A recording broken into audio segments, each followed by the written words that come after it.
I'm back, everyone. Yes, on a long vacation, here I am, your good old Papa Lord of Shadows, and welcome to another Shadow Council episode. I'm your host, LOS, and this is my charming associate, TK, the Lucky Bastard. And welcome to another Shadow Council episode. This time, we're going to be, well, I would say we have a real treat for you all. So all I have to say is, are you ready, kids? I'm ready. I'm ready. I'm ready. Well, you were supposed to say aye, Captain, but I'll take that. I'll take that I'll take that as a yes. But anyway, yes, guys, we're gonna talk about our favorite sponge under the sea, Spongebob Squarepants. Yeah, our dear beloved cartoon icon ever since the 1999. So get around, everyone, get around as we talk a lot of bonkers about SpongeBob SquarePants in general. So without any further ado, welcome and let's begin. Okay, so TK, okay, this question, Jesus, we're so fast. Daniela, Happy New Year under the sea. To you too, Daniela. Congratulations, Daniela, on being our first comment of the new year. Yeah. Jolly good, Daniela. Jolly good. Again, Happy New Year to you as well. On the seashore. Anyway. Anyway. Oh my God. Oh, this is gonna be good. So you looks like you have some plankton problems. We'll be right back after these messages. Okie dokie. Cut the commercials. Here we are. Okay. So basically, as I explained before, our topic today is going to be about SpongeBob in general, which means we're going to talk about like the TV show, about the spin-offs, about the movies, even if we're lucky, with some video games as well. So without any further ado, for the second time, here we go. So to make this conversation interesting, I'm going to ask you the first question, TK, which is of course, what was your very first SpongeBob experience you ever had?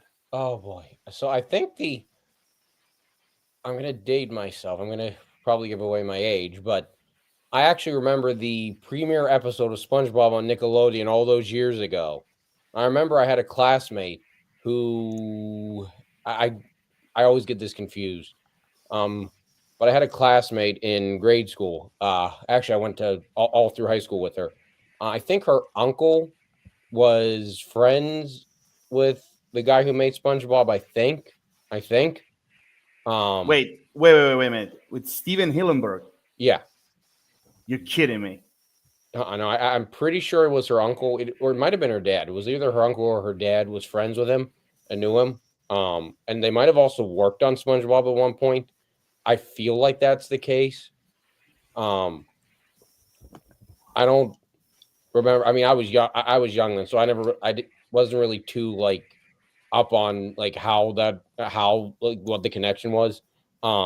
But there was some kind of connection. But anyhow, I remember watching the premiere episode of SpongeBob on TV on Nickelodeon, whatever premiered. I forget the premiere date, but I remember watching the premiere episode. I remember my parents, they said they thought it was stupid, of course.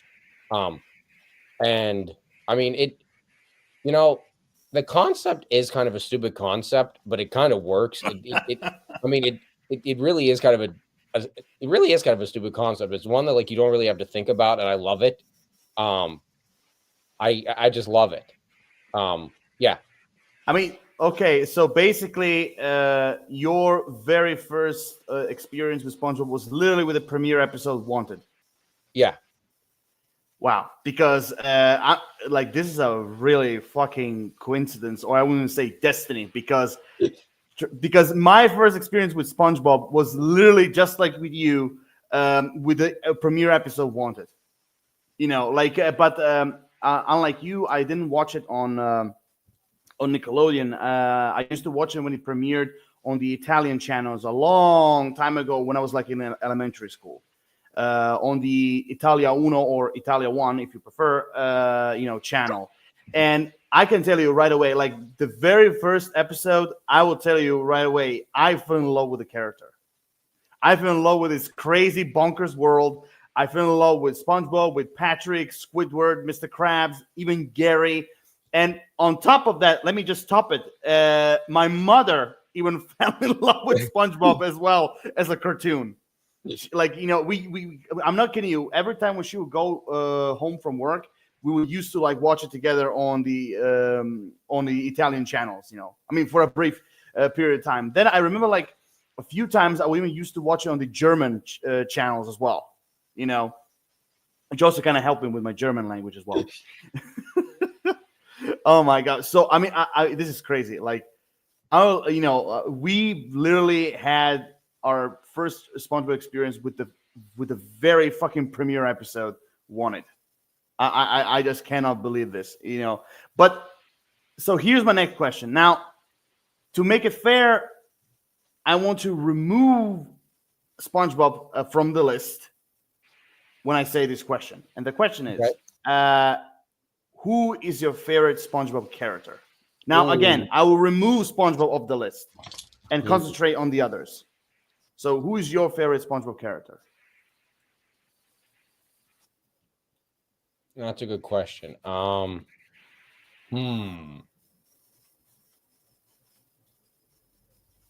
kind of like Mr. Krabs because I like the way he talks.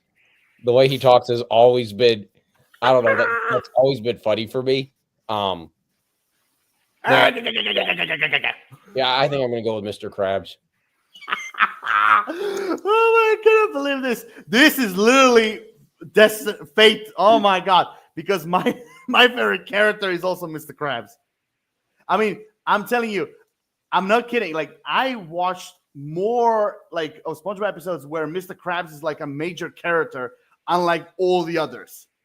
I mean, look, I watched like all the single episodes that they so far exist, but the ones I always used to watch the most are the ones with Mr. Krabs in it.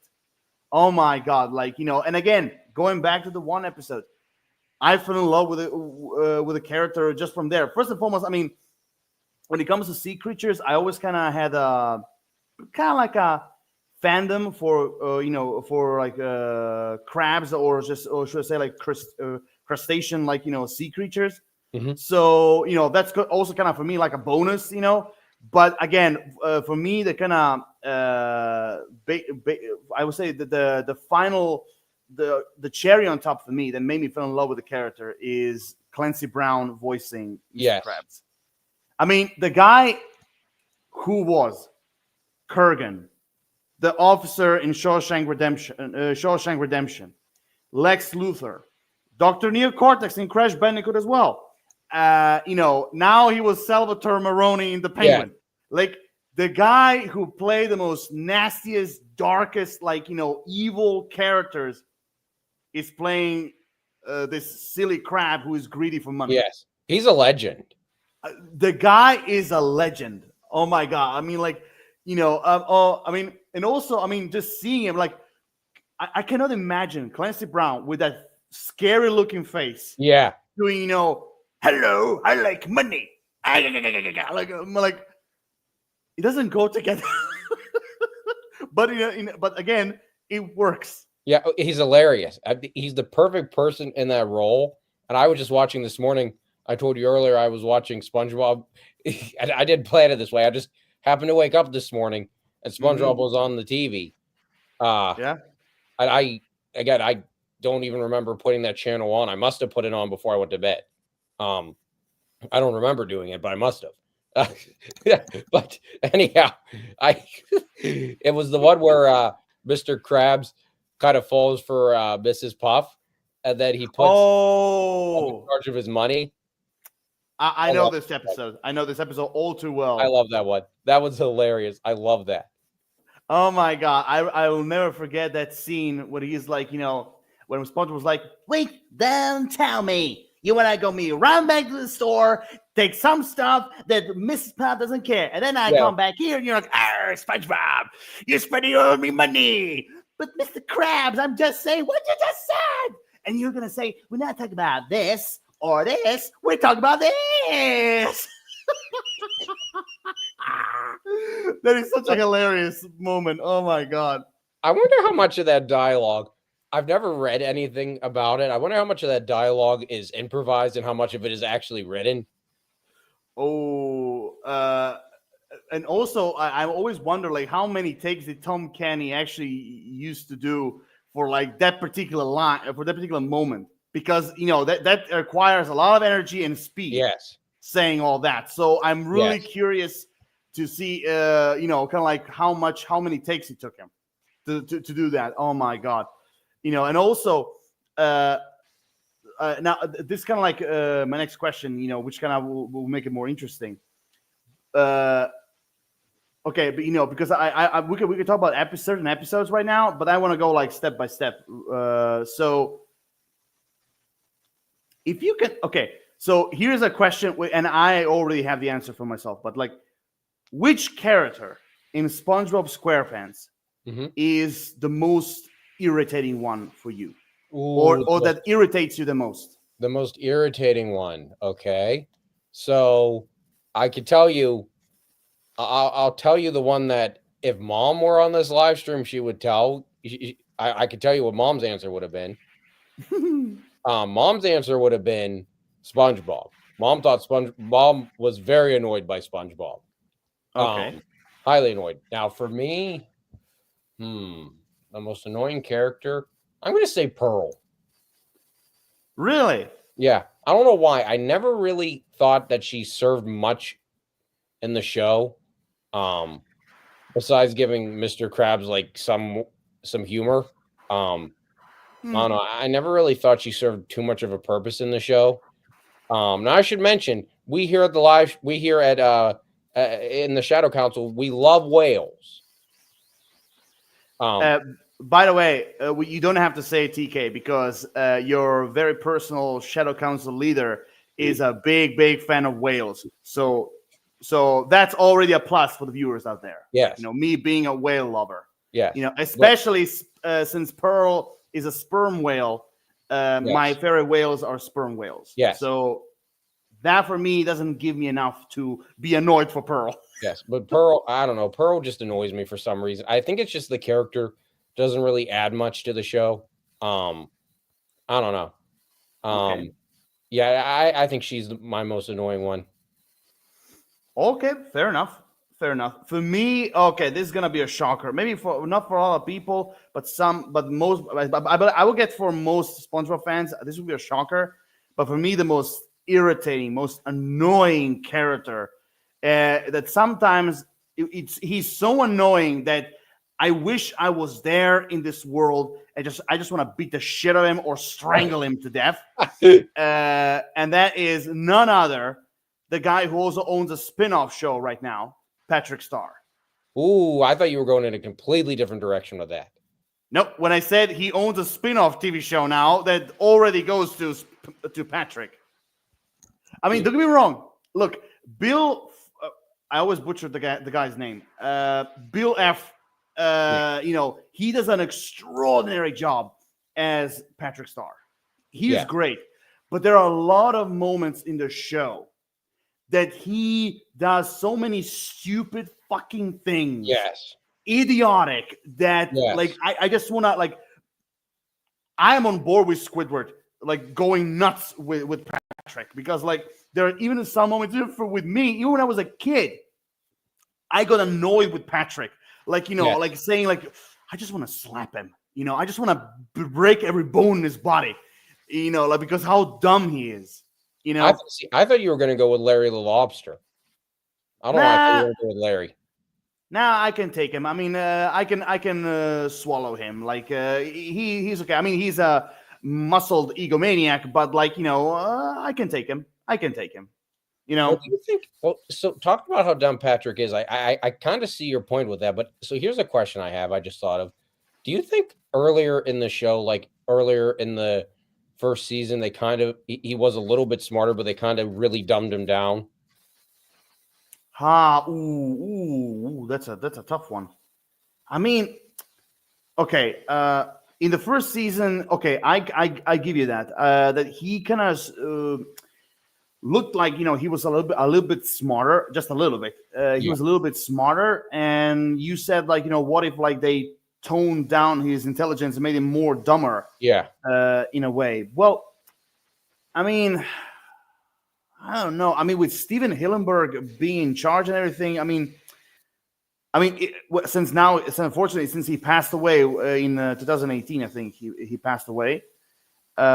Since he passed away, maybe then they could have like toned him down a little bit, But honestly, even like further seasons, there are moments where Patrick is actually intelligent. Yeah. Like he actually shows a little bit of his smart side, which is like very microscopic. But like, I don't think they did. I think like, they tried to keep him dumb. In my personal point of view, they tried to keep him dumb, but like, they still tried to give him some smart moments as well. I mean, do you know which episode for me was so refreshing? Speaking of Patrick Star. Oh, I have a guess. I hope I don't think I'm right, but I'm going to try to guess this anyway. If it's the same one as me, I'll be the one where like he gets a like coral on his head and he becomes like a genius. TK, you're reading my mind.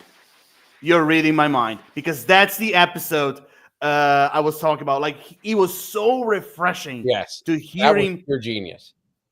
He was so refreshing to hear him talk normally, intelligently, and also, like, okay, it kind of drew other people still berserk, like how genius he was, but like, yeah, it was so refreshing. At the end of the episode, I was like, man, I wish they kept him smart, like just for a little bit. Yeah, that would have been cool if they'd done that. Yeah, definitely. Oh my God! Feel like I get why they did a spinoff show with him. I understand that, but I don't feel like, for me, I don't feel like he warranted a spinoff. I mean, honestly, if you know which characters I always thought were suitable for a spinoff. And those are like long shots. But I always thought that characters that deserve a spin-off, I think like were either, for me, I would say, were either like the Flying Dutchman, or him, or Mermaid Man and Barnacle Boy. Oh, I could have seen that. Or number 3, okay, that's just a wish because I love the character, a Mr. Krabs spin-off. I could see that. Yeah, because I think like of all the main 4, like you have SpongeBob, Sandy, Squidward, and Patrick. I think like you had them so much in the episode. I mean, you also have Mr. Krabs a lot in the show, but I think like of all the characters, I think like for the right spinoff, I think they should have concentrated more on the lesser ones. Well, the problem when you do Sandy or Squidward or Patrick is, I think they're too close to SpongeBob. And yeah, exactly. The spinoff would like almost demand that SpongeBob be in it at some point or another. So I think I think they're kind of harder to do. I think Mr. Krabs, I think you could get away with doing a Mr. Krabs spinoff without SpongeBob appearing all that often. I think you could easily get away with that. Yeah, I mean, like going again to Mr. Krabs, I think like first and foremost, let me give you some ideas what they could actually explore. For example, like I said, they can concentrate more on him. Yeah. And the one thing, if they do a Mr. Krabs TV spinoff, I really hope it's not a talk show like Patrick Star, because that for me, I'm sorry to say this, even though I tolerate the character, that idea of a talk show, I'm sorry, but that's dumb. Yeah, no, that's completely the wrong framing device. Actually what the only positive things, what the only positive thing I had from outside from the Patrick Star show was meeting his parents. Yes. Or should I say his overall family. That's the only thing that kind of kept me for a little bit to watch some of the episodes, But like everything else around it is just like, okay, where is this going? But I feel like the Patrick Star show is kind of like when they tried to spin Joey off of Friends, which is the concept was there, The concept was a good concept, but the character just I don't think they don't work by themselves. Yeah. Also, a lot of people actually were complaining that that his sister is like what's the creature's name? It's like an octopus, right? Yes, I think. I need to think about. I think. Wait, is there like is his sister like a squid or like a octopus? I think she's like a squid. I don't know what she is. Oh dear. Oh no. Okay. Yes. What she is? She looks like might be a squid. You know what? Okay. I see what. Yeah. Okay. What? Okay. Yeah. I see what you're talking about. Okay. Okay. So he just give me a second. Sister.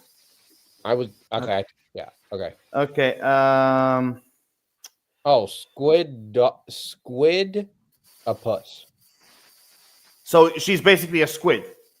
Yes, I think so. Yeah.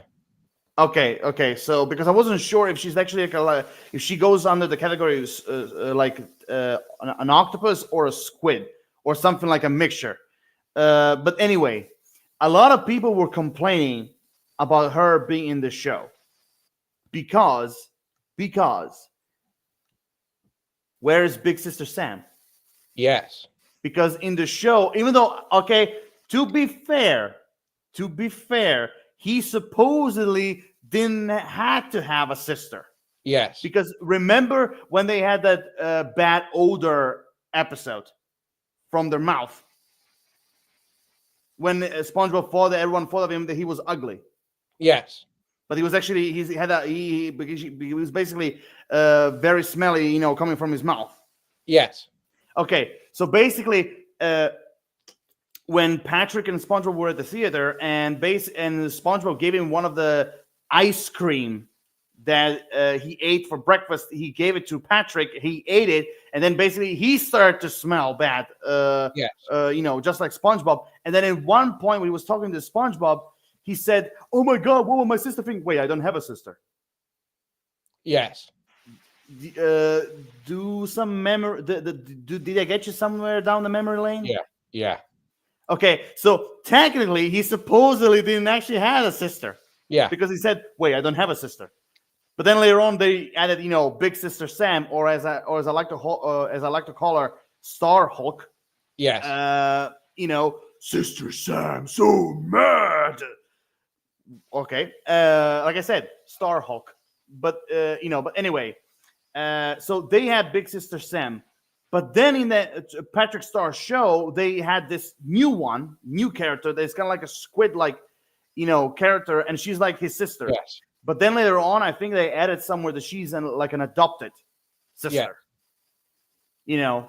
But still, but a lot of people still like kind of like complaining that they didn't add Big Sister Sam, but instead they replaced her with someone else. But anyway, what I was trying to say is that when it comes to Mr. Krabs, is that you can actually Mr. Krabs, you can do whatever you want. You can do a TV show about him. Let's just say like a sitcom type of anime TV show where basically you have his life inside his house, with his family, or you can make him telling stories about his days in the Navy, in which every single episode is like a new story. Yeah, basically you can do that. There are some elements that you can use to make a Mr. Krabs spin-off without even bringing in SpongeBob too much. I mean, you can make him appear maybe once or twice, but that's enough basically. Well, you could almost do I don't know how it would work, I'd have to think about it more, but you could almost do a buddy comedy kind of thing too with Mr. Krabs and Plankton. Oh, I like your thinking. Just like in that episode when we were trying to discover the recipe of that milkshake, that kelp shake juice. Yeah. I've always liked the dynamic. I've always liked the dynamic with Krabs and Plankton. I've always thought it was like an interesting kind of dynamic. Yeah. I think they could carry a show on that. I think they could I think they could build a show around that. Yeah, I think like the best way you can do it, I think it's if those two have to work together to try to spy on for some like other competitions, like another fast food chain or like restaurant or like factory or something that kind of will bring the Chum Bucket and Krusty Krab in danger to make them out of business. Yes, basically. So and also remember there was another episode where basically they were trying to discover a secret recipe to another burger. Yes. From a chef, which in fact, plot twist, it was actually SpongeBob all the time. Yes. So yeah, I can see that. Actually, but still, I think even though you can have those ideas, but I think like it's a show. I don't think you could make it last too long. No. The problem with doing a spinoff for SpongeBob is SpongeBob is, I think at the time it came out, and I think now it still has a level of uniqueness. SpongeBob is such a unique show, and the comedy is so like unique in there that doing a spinoff is going to be really hard, whoever you spin off. And I think the other problem they have too is that they're trying with the Patrick Star show. I mean, any other spinoff they would try right now is I don't think it would work. It's going to work while the original show is still airing. I think if they're going to do a spinoff, they need to wait till they end SpongeBob someday. Okay. But here I have a question for you. Speaking of spinoffs, I want to ask you, what are your thoughts of Camp Coral? Camp Coral. Oh, I like it. I don't know. I like it. I'm not crazy insane about it, but I like it. The animation, that's the thing that gets me. I don't know. I don't know. The animation. You mean like the 3D makes it like a little bit generic? Yeah, I don't know. It kind of. My thing with SpongeBob is I get that that the 3D and the stop motion and stuff. I get that's the direction they're moving. I don't know. I'm kind of a sucker for the 2D animation though. I'm kind of I don't know. I might be more traditional. I don't know, but I'm kind of a sucker for that. So I like it. I like the concept. I like the idea. The animation, it throws me a little bit. Yeah, I mean, like for me personally, like when they first announced, we're gonna do a Camp Coral spin-off of SpongeBob, and I was like, okay, they're doing they're taking it from the Sponge on the Run, movie, where basically, which kind of, when they announced Camp Coral, I immediately was like, okay, so they did that whole Camp Coral in the movie Sponge on the Run on purpose, kind of like building up expectations, to like, hey, surprise, surprise, we're doing a Camp Coral spinoff. But look, for me personally, because I will say it right away, I don't know if you know this, but like a lot of people hate Camp Coral. Yes, I've seen a lot of comments. I've seen a lot of people, they hate Camp Coral. Some of them are going to go as far as say they despise it, and that is basically a cash grab. Well, for me personally, if you're going to call a cash grab, I would say the Patrick Star is a cash grab. I will call that a cash grab, but okay. But here's the thing. For me personally, I hate when people say cash grab, cash grab, cash grab, because the main goal of every studio is to make profits. So so of course you're gonna have some of them expand on a product, just so they can earn more money. It's the main thing, profits. It's always about profits. If you look, even no matter if you look at it in a bad or a good way, it's always about profits. I mean, you can agree with me on that as well. Yeah. Right.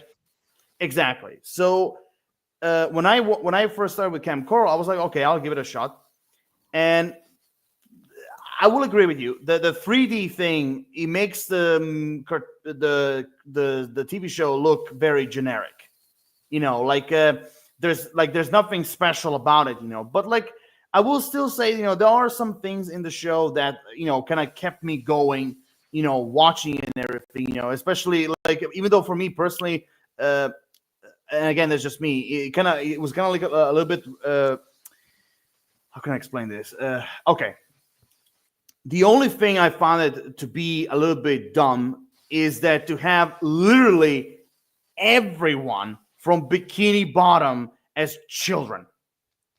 From like the news reporter, from that rich lady that appeared very briefly in some of the episodes, from like, the geek guy from like, the make, sardines, like, I was like, couldn't they just simply make new characters for like Camp Coral? Why do they have to bring the entire town?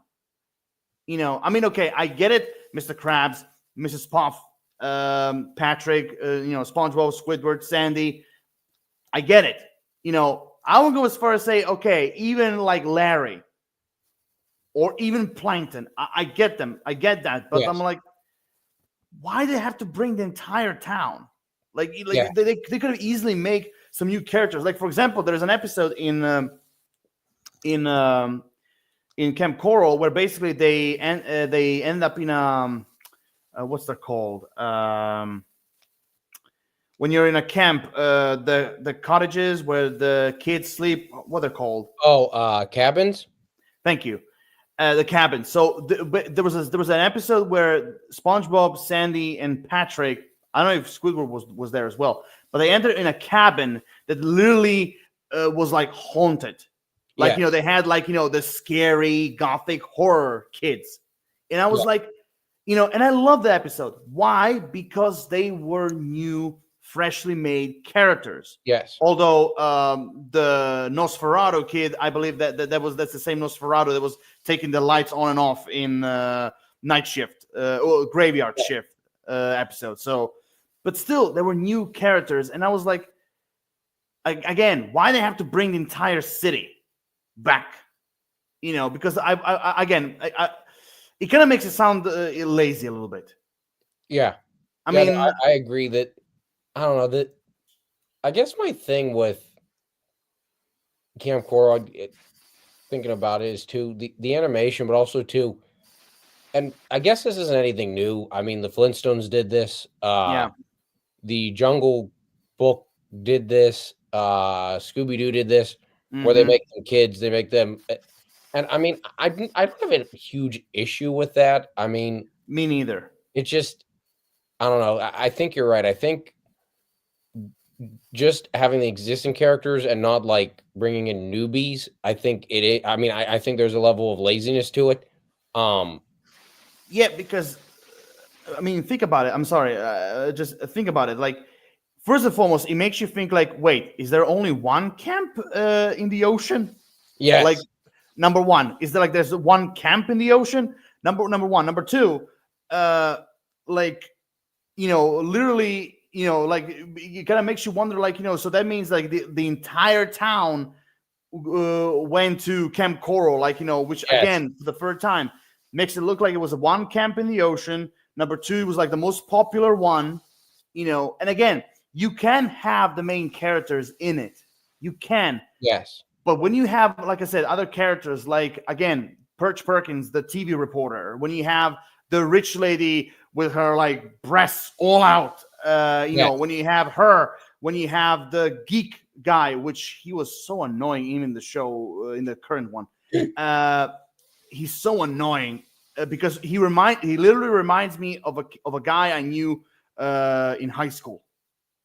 I mean, he was the guy was a geek just like me, but the personality is the same, and every time I just wanted to slap him. Anyway, so I mean, to not try to repeat myself, but like, you get the idea. Yeah. I mean, they still kept it a little bit refreshing when they had those kind of like, Narvel hillbillies, in Camp Coral. That also was a little bit refreshing. Again, new characters. But I think, like, with the exception of the main characters, I think like they should have just simply created completely new characters, Yes. kind of like, these campers, they went with them and everything. Yes. But there was another thing that kind of bugged me was Sandy Cheeks being there.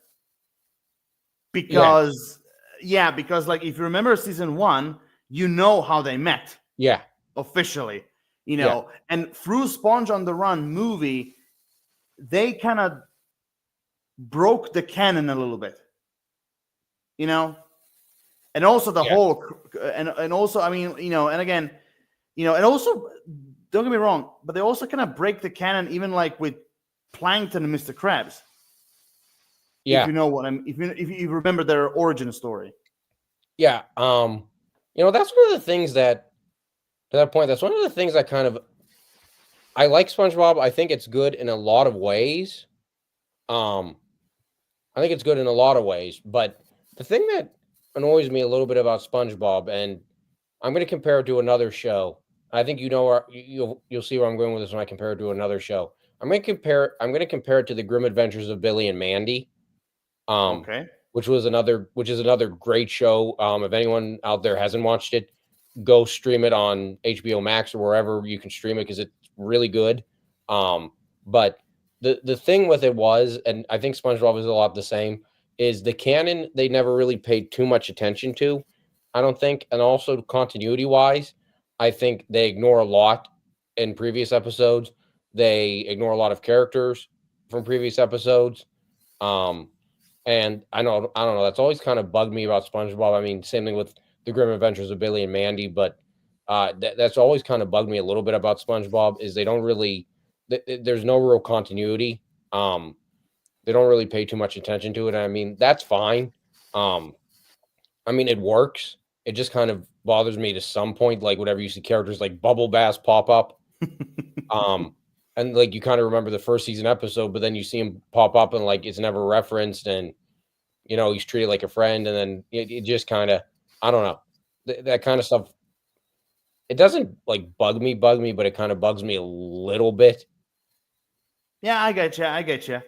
I mean, think about it. Like, again, to try to compare the overall production between Camp Coral and SpongeBob, to kind of compare it. At least SpongeBob, in every season, they try to introduce as much as like new characters they can. Yes. Even if it means like having guest stars appearing. I remember that there was one episode where they're like, all the characters were like main characters were like stranded from like in different parts of the ocean, and where like at one point you have like like Patrick and SpongeBob that were stranded on a beach, where you had this cabin, where you had this like big fish guy who was surfing. Yes. And he was voiced by Johnny Depp. Yes. I mean, so SpongeBob, did things like that. So why not Camp Coral? Because again, I'm bringing for the fourth time the same thing. Instead of bringing new characters, new kids part of this camp. Like, for example, the Scare Cabin as an example. Because they created completely new characters back then. For that episode, which was great. But instead of bringing all the characters from Bikini Bottom, why not make some new ones? To kind of like make the show more interesting, more fascinating, with like more new characters. Even if you want to make like some similar to the main cast, that's fine. But they have to be new. I mean, again, SpongeBob does this way better than Camp Coral. It's because it kind of makes you feel like, Camp Coral, or should I say the showrunners behind Camp Coral, it kind of makes you think that they're a little bit afraid to try something new. Yes. Like they're afraid in a way that, like, what, making new characters and everything. I mean, we could, but like, very, very, very little bit, because like, it's very risky. Like, we should try to keep it, with the things that we know, that people love and everything, but and I get that, but I'm like, that's not always the case. Because like at first, sure, you can do that, but like if you continue on and on, people get annoyed. Yeah. In a way. So I can see people being annoyed with Camp Coral, like again, having all these old characters in it, I mean, personally, like if I have to like, do Camp Coral, if I have to remove the characters, I would say I will remove almost everybody except maybe Mrs. Puff, um, maybe even Larry, maybe, uh, and also SpongeBob, Patrick, Squidward, Mr. Krabs, Baby Pearl. That's also fine with me to have her there. But I will hear me out. I will remove Sandy and Plankton I could see that. because me being me, I respect the canon in a way. So I would have kept Sandy, how they met in season one, Yeah. and Plankton like have nothing to do with this. Like basically, I would have basically like another cook in Camp Coral, like a completely new character. Like, I even like had ideas like having a cook there's like something between Mo from The Simpsons and like this might be look dumb, but like some Mo from The Simpsons and Long John Silver from Treasure Island. Well, I think the problem with Camp Coral is I think that they I'm trying to think the right wording. I think the problem with Camp Coral is I think SpongeBob is I mean, I think that it's a hilarious concept, it's a great concept, and I think they wanted I get the idea of wanting to expand the universe, and I get the idea of wanting to like do more. Um, I think though I just don't think they have the right like Camp Coral and then the Patrick Star Show we were talking about. I just don't think they had the right concepts for the spinoff. I think that there is or there can be a spinoff. I just don't think they have the right concepts for them yet. Yeah, I mean, like, yeah, which is kind of unfortunate because what I'm about to say right now, because the way how they're doing it, it really makes it look like they're cash grabs. Yeah. Yeah, no, You it know, does. It does. It's unfortunate too because I think that that SpongeBob itself, like if you like completely ignore the spinoffs, I think it's still. I won't lie. I will say I think that in the past couple seasons, I'm not sure what it is about SpongeBob. Maybe it's the dimples, maybe it's the smile. I don't know, but I think they've kind of gone a little overboard with it. They made him a little creepy, uh, but I don't know. That aside, I still think though it's funny. I still think that it's a good show. It's quality. Um, but I think the problem is you have the spinoffs. I would I would agree. I would say they're probably cash grabs, and it kind of it kind of feels like it a little bit. yeah, I mean that's kind of hurts me because like personally, I don't think Patrick Star Show and the Camp Coral are cash grabs. I think like they just simply wanted to kind of like they just I think like the people on board I think like they had this like different ideas what they wanted to do and everything, but the difference is like when you have an idea like just say for in this case the Patrick Star Show, like if you have an idea like that, then it has to be like a very like a well constructed Yes. idea. You need to have like an overall goal, like a beginning, middle, and an Yes. ending. Like you have to realize where you wish to go with it and Yes. everything. Because like if you just simply do like if you do this show like a generic like talk show, Yes. like episode after episode after episode, just like the same thing they're doing with Camp Coral, but a different theme. People will get like I said, people will get annoyed. People will Yeah. get bored, because like how can I put this? Especially when it comes to children, it kind of makes it feel like it was made for kids that Yes. kind of makes them look dumb. Yes. I mean, Well, I know, and I know. here's the other thing I just thought about with SpongeBob. I don't think in doing those two shows they're really thinking about their audiences because I think that so at the time SpongeBob came out, when it first came out, I think it was very much geared towards kids. I think it was very much the audience. But I think SpongeBob now and any future spinoffs, they kind of have two separate audiences. They have the new kids who are like growing up now, but then Yeah. they also have, and I think this is this is an interesting audience, is they have the audience that grew up with SpongeBob to begin with. Yeah. Like you and me. And I think they need to think of, and I think that any spinoffs, they need to think about that. They need to consider their audience, because I think right now the spinoffs they have, they're not really thinking about their audiences too much. Yeah, I mean that's why I said like it makes the show look like they were made for children who are dumb. Yeah, Let's just put it that way. You know, that's why I said when you have an idea like you and I were talking about, Mermaid Man and Barnacle Boy or Larry the Lobster or Mr. Krabs spinoff. Like if you have an idea, you have to first and foremost take your time to kind of construct it, to kind of like see where you wish to go with this. For me personally, when I would have done something that, for example, SpongeBob never did, which is that I would have like a overall story for like the first season, and basically not just like episode per episode, like completely new stories.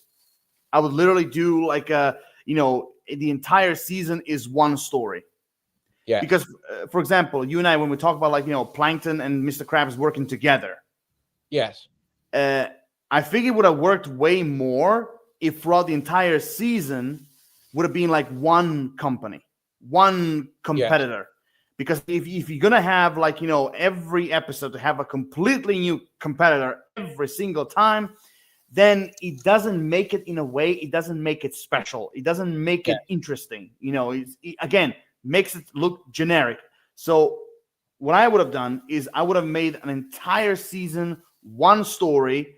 Again, same comedic elements, just like SpongeBob had, but they'll also add something new. So basically, I would say for Mr. Krabs, I would say the audience is maybe, I would say, children to teenagers. I would target.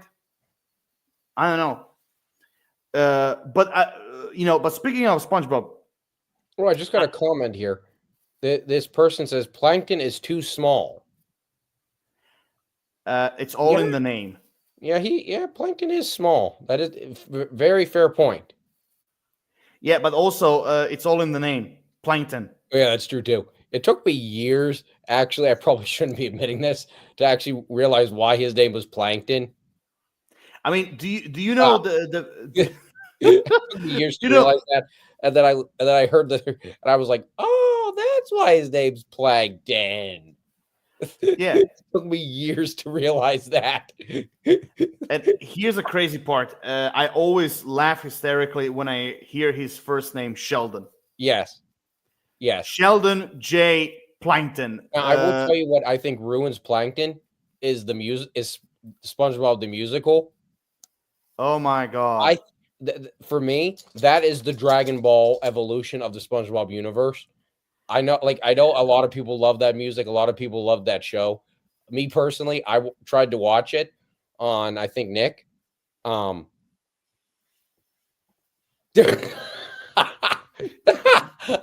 Okay, I had somebody else comment. They think that Plankton would be a good character to get rid of because he gets squished. Yes. I mean, yes.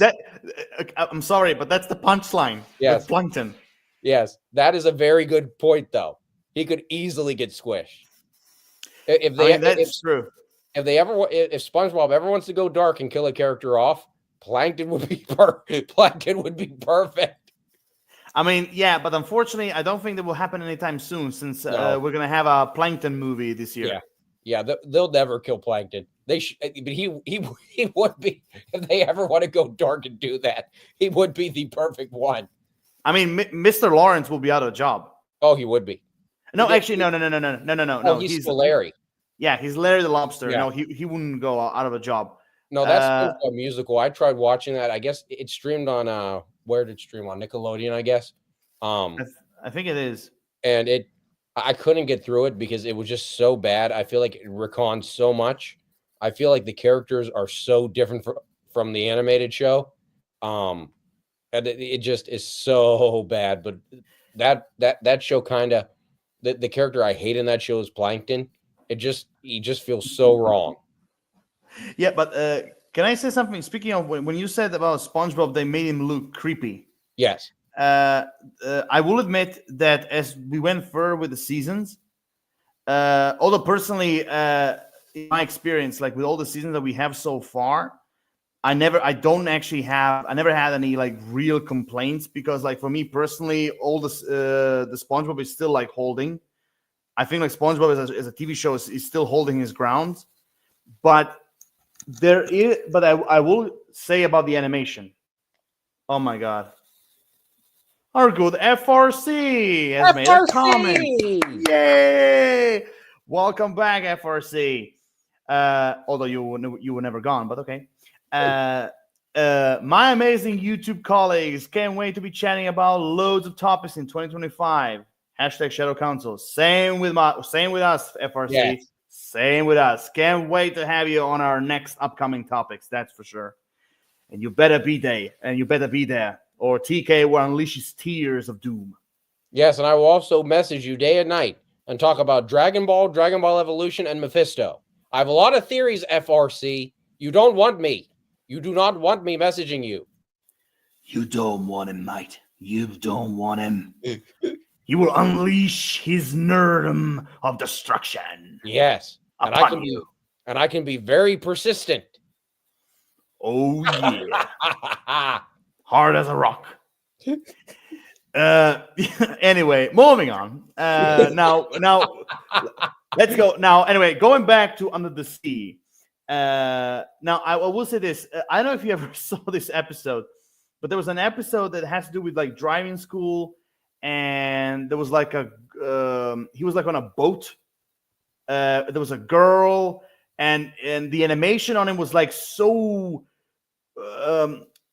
alive. Let's put it that way. Like he started like caressing the driving license of that girl, of the little girl, and he was like talking creepy stuff. We have another message. I would love you to message me, TK. Go ahead, TK. Go ahead. Tell him. You don't know what you're asking for, FRC. That the famous last words. Yeah. I don't think you should have put this. You should have written this comic, FRC. No, because you don't know. Because you don't know what you're up to right now. No, you don't know what you do not know what you're getting into. Yeah, exactly.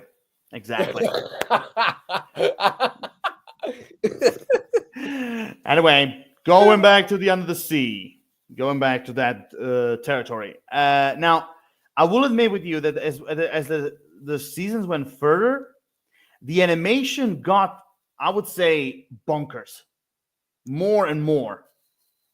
I mean, especially like I said, there were like even some episodes or some certain moments where like the animation was like a little bit too real, even for my taste. Like and again, that episode with SpongeBob, like with the driving school and like kind of like being all that creepy looking towards that little child and kind of like grabbing her and with the driving license and everything, I was like, whoa. I was like, okay, that's too much even for him. Like I was like, what the hell were those animators thinking? Tom Kenny also seems like he's altered his pitch a little bit. Not like too much, but it is a little bit jarring. I don't know. Yeah, but I see what you're thinking. I see what you mean, but I would say not that much. At least for me, not that much. I mean, it's not a terrible amount. I mean, it's not like overly noticeable. I mean, it's like really, really slight. I don't know. Yeah, I get you. But also, one praise I have for SpongeBob, which is the reason why I said that he's standing his grounds even today. If I have to make a comparison, for example, with The Simpsons, since this is another show that is being going on for like decades. Yes. Simpsons throughout this like recent years, I would go as far as say the recent decade, the Simpsons have been like recycling almost every single new episode that comes out. Yes. They've been recycling over and over. SpongeBob, however, even though with the animation they went a little bit bonkers, even though I would say now they kind of put like a they kind of hit the brakes a little bit. Yes. Kind of like it kind of makes me think that kind of they realize, okay, we went too far, guys. Okay, back off a little bit. So again, that's just me. That's the way how I see upcoming seasons. But the point is, with every episode they have, the writing room, they're still trying to keep the episodes as fresh as possible. Yes. And creative. So yes. If I have to, so again, which is one of the reasons why I said that SpongeBob is still holding his ground even today. And I haven't seen like a lot of people. I mean, some of them they're like annoyed, but like I've heard a lot of people still enjoying the upcoming seasons that they came out like in recent years. It's still fairly solid. I mean, there's no question it's still fairly solid. Yeah. Now I will say, so I know we're going to get into this in a bit, but I will say the movies, those I'm a little mixed on. The first SpongeBob movie I loved. I thought it was great. Sponge Out of Water, the music in it I loved. I mean, Pharrell Williams really can't do any wrong. He is probably one of the best in the music industry out there, I think. At least for me. But as far as the movie goes, I wasn't crazy about it. For me, doing live action and animation, it was just way too cheesy. I did not like that at all. I thought it was, I just thought it didn't work for me. Sponge on the Run, I don't know, the animation, I don't know. I just 3D animation that just throws me. I don't know if I'm gonna have to get used to it, or if it's I don't like it. I'm never gonna get. I don't know. I get you. Throws me a little bit. No, I completely get you. I completely get you on this topic, but I will save my comment on that for later. But so far, my question I want to ask you is before we go into all this, if you can pick your top 5 SpongeBob episodes, which ones would they be? Okay, I really like the one where Plankton was in SpongeBob's head and like kind of like controlling him like a robot. That was a bit disturbing. I don't know, I kind of like that one. I don't know why I like that one. Okay. Let me think. I liked. Let me think. Well, the one where Mr. Krabs tries to date Mrs. Puff, which I think my brain's remembering that had a sequel in a later season. Oh wait, you're talking about the one where he fell in love with her, or you mean the one where the SpongeBob and the others were not trying to make her eat? See, the one where he fell in love with her, that's the one I'm talking about. But I feel like there was another one with him and her then. Yes, there was another episode. There was another episode, but like later on, where basically they went on a date. And I don't remember quite the episode, but I do remember that the episodes ended with Mrs. Puff eating SpongeBob by mistake. Okay, so Krabs dating Mrs. Puff. Okay. Plankton in SpongeBob's head. Let me think. The one where Patrick becomes smart. Okay. I love that one. Maybe the one the Christmas special. I love that one, but only because that song gets stuck in my head. Wait. Wait. You mean the actual Christmas special, or you mean like the original SpongeBob Christmas special? If you like the very first Christmas, You mean wait? You're talking about the one where he made Squidward that clarinet made of wood? Yeah. Okay, so that's 4. Okay, yes, that was a wonderful episode. What's number 5?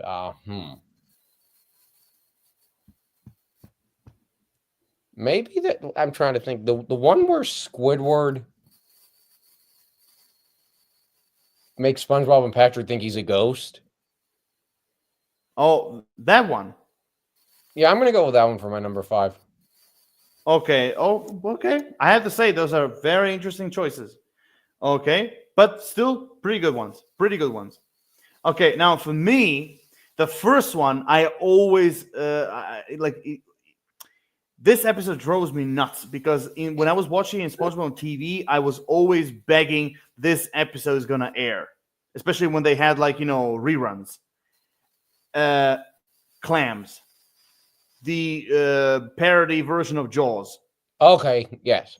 When Mr. Crab had that millionth dollar. Yes. I freaking love that episode. It makes me laugh every time when I see it. Oh my god, I love that episode so much. Oh my god, oh my, especially when Mr. Krabs went nuts with hunting down the $1 million. Oh my god, it's so wonderful. Also, so that one, my second favorite, I will go with what was it called? It's a parody of Dungeons and Dragons. Oh yes, I know which one you mean. I think when SpongeBob and Patrick went on the Joust festival, and basically they kind of end up back in time, which later on, yeah, that for me was also a really great episode. Yes, especially oh my god, Squidward, or should I say Squidly? Yes, I remember that episode. Nickelodeon billed that as like a special event, and Burger King even had toys associated with that. That's a solid one. Yeah, I love that. I love how they use all the characters and turn them into medieval times. Yes. I freaking love that. Especially Squidly being the jester and kind of singing. He's the evil wizard dragon is here. He will burn down through everything. He make town folks try to run. I don't think it will be fun. The dragon will touch everything, everything in the valley, hospitals, schools, retirement homes, and even the old bowling alley. And then there was another one that I loved. What was it? There once was a dragon so handsome and smart. He let me go free because he had a big heart. And then boom, burn him. Everyone be at the credits. Oh, I'm sorry. I also have to say one more. The one we was singing about the king, on here, me king, for I must sing how you are the greatest at everything. But bringing our dragons burned down our city, a horrible sight it wasn't pretty. It was all your fault, and 'tis a pity. Yes. You are bad, you are to blame. Now hang your kingly head in shame. And then SpongeBob Patrick, they join him. That was hilarious. So that one, the third one, I'm going with the night shift. The graveyard shift, where basically Squidward and SpongeBob were working 24 hours. Oh my god, that episode is hilarious. The fourth one, I'm going with that I really loved even today, watching over and over again. It was kind of like a special because usually they're every episode is 10, 11 minutes. But this was 20 minutes. Is the one with Atlantis, where they went on with a magical bus. Yes. And the king of Atlantis was no other than David Bowie. Yes. That episode was my number 4, and my number 5. I'm going with. The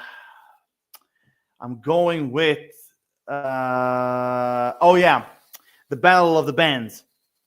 Okay, that's a good one. Yeah, where basically at the end you have SpongeBob and everyone sweet victory, yeah. That episode was hilarious, but also who can't forget the fucking meme moment when Patrick is like, is mayonnaise an instrument? No, Patrick, mayonnaise is not an instrument. Horseradish is not an instrument either. I mean, that became a meme. basically. I'm sorry if I'm being annoying. If I made you annoyed a little bit. No, those are all solid choices. I feel like we should give an honorable mention to the pizza delivery one. Ooh, yeah. Okay. That is an honorable mention even for me. I love that episode. I mean, who can forget the Krusty Krab pizza? That's great. But also, my favorite moment in that episode was definitely when he's like, "But who cares about the customer? I do. Well, I don't." Squidward. Yeah. And everything and everything like stops. I love that. What would be your honorable mention besides the pizza delivery? Bubble Buddy. Really? Yeah. Okay. You know, actually, what my other honorable mention would be. I mean, that's like later on, but when Patrick, Squidward, and SpongeBob they went down the mines, where they had like mustard and mayo and ketchup. Oh, yeah. I mean, some of my friends they said like that the overall idea is stupid, but I just like it. I just like the idea that like they went down the mines where they have all the sauces. That reminded me of another one where this was later. This would have been a later episode, but it was when SpongeBob was living at the Krusty Krab, and Squidward reached his hand into the like dishwasher, and all you hear was "Whoa, Squidward!" Oh, I remember that one. Oh, I remember that one. My buddy and I were watching that. Oh, whenever we hear that, "Whoa, Squidward!" we just cracked up laughing. But actually, which I think like it should deserve on both sides. There's another episode I think it should deserve an honorable mention, and that episode where SpongeBob was trying to make Squidward eat a Krabby Patty. Oh yes. The episode, explodes. What? Then he explodes. Yes, but also it was the episode that had multiple memes. Yes. Oh my god! I mean, who can forget that smirk that SpongeBob gave when he realized that Squidward loved Krabby Patties? Yes.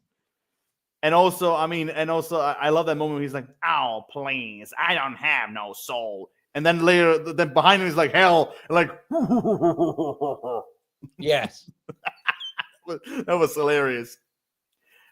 Also, it's amazing when you realize the voice of the Flying Dutchman is Bill Murray's brother. Yeah, Brian Doyle Murray. Yeah.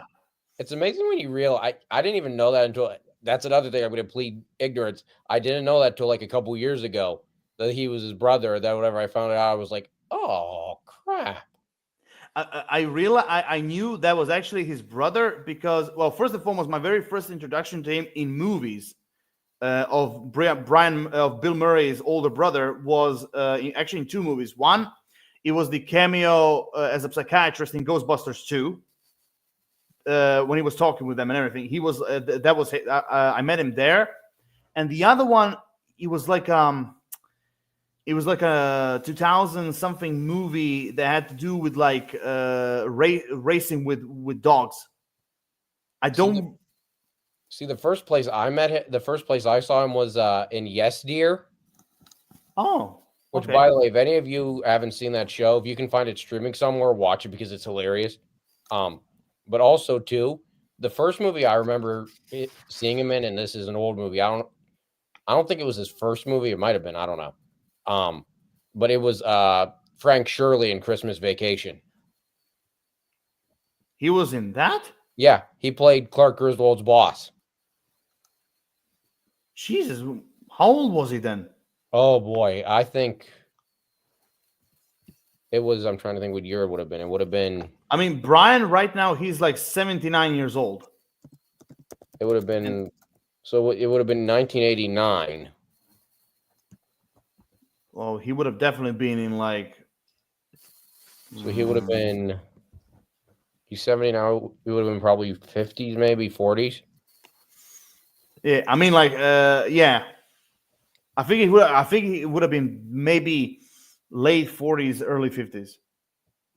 I love his the thing I love his voice. I love his like mannerisms. Yeah, but but for me personally, I just love his voice. That Yeah, like yeah. that like grouchy, let's put it that way, voice. Yes. Which for the Flying Dutchman is perfect. Yes.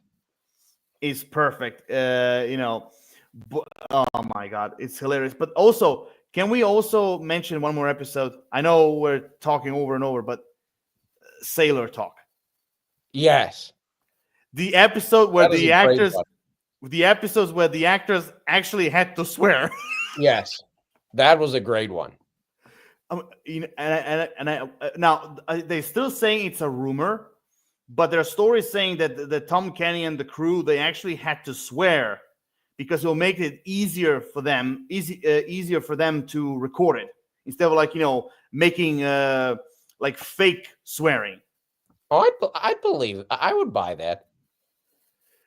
But now, if that's actually true, I would love to see the original. Yeah. Oh, I'd love. Oh, they've got it. The outtakes have to be somewhere. They have to be somewhere. Now of course, We're never going to see them. We're never going to see them. I mean, Nickelodeon probably has those under lock and key. I mean, look, we're never going to see him unless someone by miracle leaks it or Yes. something. Or unless Tom Kenny has a bad parting with Nickelodeon someday, which who knows? Maybe he will. Fingers crossed. That he doesn't. But yeah, if he has a bad if he has a bad part with Nickelodeon someday, we'll see him. No, I would love to. I agree with you. I would love to hear those. That would be so great. Oh my god! I mean, can you imagine? Especially hearing Clancy Brown as Mr. Krabs swearing. Oh, he'd be the worst. Because they did say, I heard again. It's just a rumor, but when Clancy Brown had to swear when Mr. Krabs hit his foot on the rock, there was a rumor that said that everyone in the recording session during the recording session in the room that everyone was like laughing hysterically because I remember what in Mr. Krabs' defense, my grandma, we used to have a lake house, and we used to, for some reason, we used to have rocks like that were like the door stops, and all the times that we stubbed our toes on those things in the middle of the night, yeah, that hurts. I mean, I can imagine. Even for me, just simply hitting a normal rock, I mean, I can imagine that hurts. And of course, when he hurts, of course, what are you going to do? You're going to swear. Yeah. Oh, yeah. Yeah, but anyway, like, basically, when Clancy Brown was swearing, a lot of people basically said the rumors. I mean, they're saying that everyone was like, even Tom Kenny was like on the floor of like how hilarious it was, and everything. But man, I will give anything to hear an uncensored version of that. Oh, that would be awesome. I mean, I can only imagine. I'd like to hear Clancy Brown. I'd also like to hear Tom Kenny. I'd also like to hear what that SpongeBob boys do with that. I mean, one thing, you and I can agree on this one. Like the dolphin sound. Yes. That's the fuck word. Yes. Oh, it definitely is. Yeah, because like I think like there is like an edited version on YouTube, but basically where basically Tom Kenny where SpongeBob said Mr. Krabs is then some people have edited that basically what SpongeBob said, Mr. Krabs is a motherfucker. Or we're like that's yeah. Or even like when he say hello to Patrick and he's like, "Hello, Patrick, how the are ya?" Like, "Hello, Patrick, how the fuck are ya?" Oh, yeah, I'd believe that. Oh my god! And like Krabby Patty cook into fucking perfection. Oh yeah, I'd believe that. I would hands down believe that.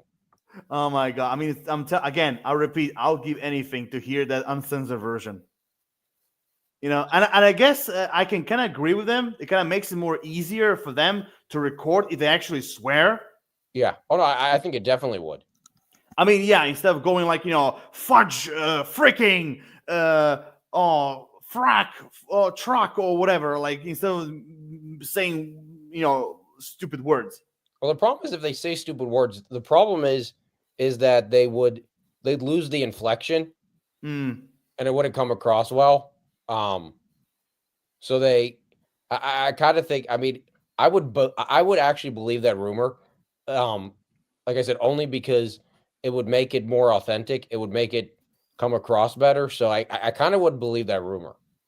Me too. Oh, definitely, definitely. Now, I mean, you and I can go on and on and on about like the episodes, but like this is the last one as an honorable mention. I really wish to mention, like I said, it's Sailor Talk, because that's an episode that I really adored, especially imagining those characters actually swearing. Yes, it makes me think. We were talking about character swearing. It makes me think of what was it? The Ranch, which was on Netflix a couple years ago. Oh, right. And Sam Elliott, like every word out of his mouth was the F word. Yeah. Now that turns some people off, I understand, but the thing about it is usually that doesn't work. But he put, and this is what I was talking about with the inflection, about you wouldn't have the same inflection, is the inflection he put on the F word, the different parts he uses it throughout that show makes it really work. And I love that, but I think that's why I believe the SpongeBob rumor is because there's a certain inflection that swear words carry that other like replacement words wouldn't. So I kind of believe, based on my memories of that show, that that episode, that they probably did swear.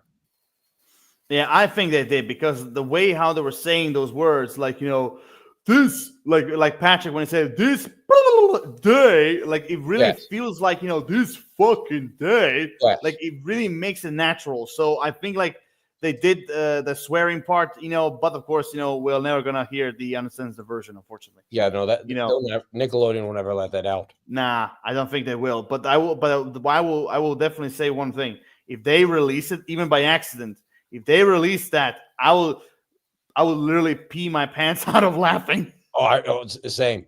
I would. That would be the best thing in the world. Oh my god, yeah, incredible. Now I want to ask you, I want to ask you a personal question.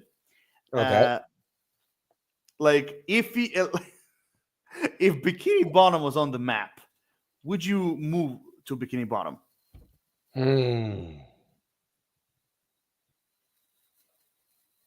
I don't know. Probably not. Well,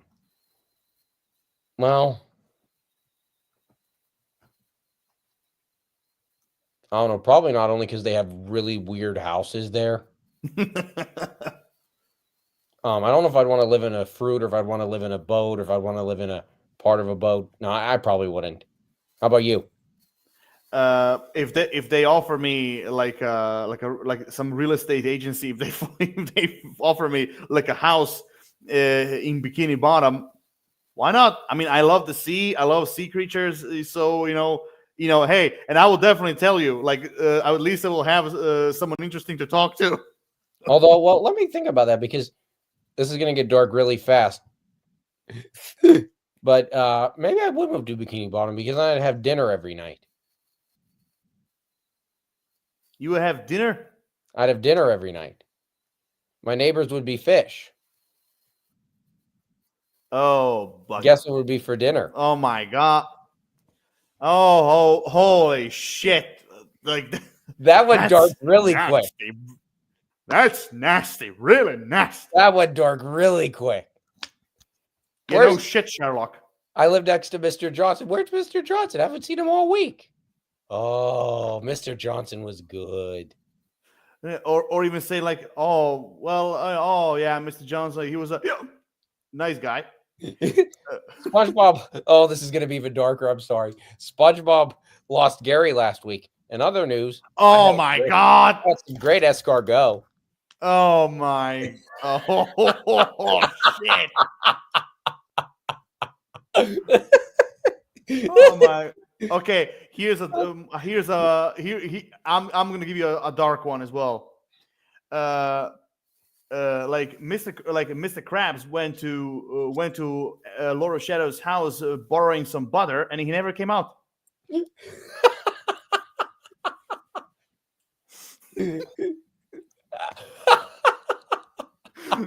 Catching my drift?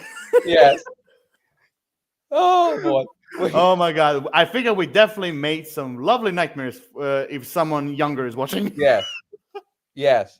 Yes. If any kids are watching, they're probably going to go to sleep now and dream of us eating all the SpongeBob characters. Yeah, although I do think SpongeBob will be very, very gummy. Yes. I think SpongeBob would be the only one well, no, SpongeBob and Patrick. I wouldn't try to eat them. I don't think you can eat. Well, actually, I don't know. Can you eat starfish? Oh, okay. Cause. I mean, today I think like you can eat anything, but like I don't know. I never heard anywhere where someone can eat a sea sponge or a sea star. So I know don't know. that. I know that they showed. It was kind of dark actually for SpongeBob. In that one episode where Mr. Krabs develops a crush on Mrs. Puff, and he says, "What?" Mrs. Puff, Oh, and then they show a scene where Mr. Puff is like a lamp. yeah. I remember. She doesn't want to talk about it. Hold on one sec. Cosmo, hey. Play with this. Come here. By the way, ladies and gentlemen, we do apologize for some very nasty, nasty menu talking. Yes, we love all sea-related creatures.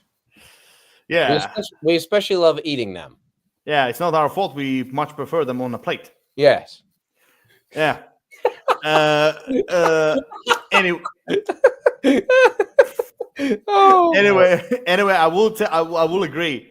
That was a little bit dark, like when Mr. Krabs said, "What happened to Mr. Puff?" And then you see the fish, and then like, yes, that was for SpongeBob. That was actually really dark. I mean, I can definitely see a lot of people, especially parents, going like, "Oh."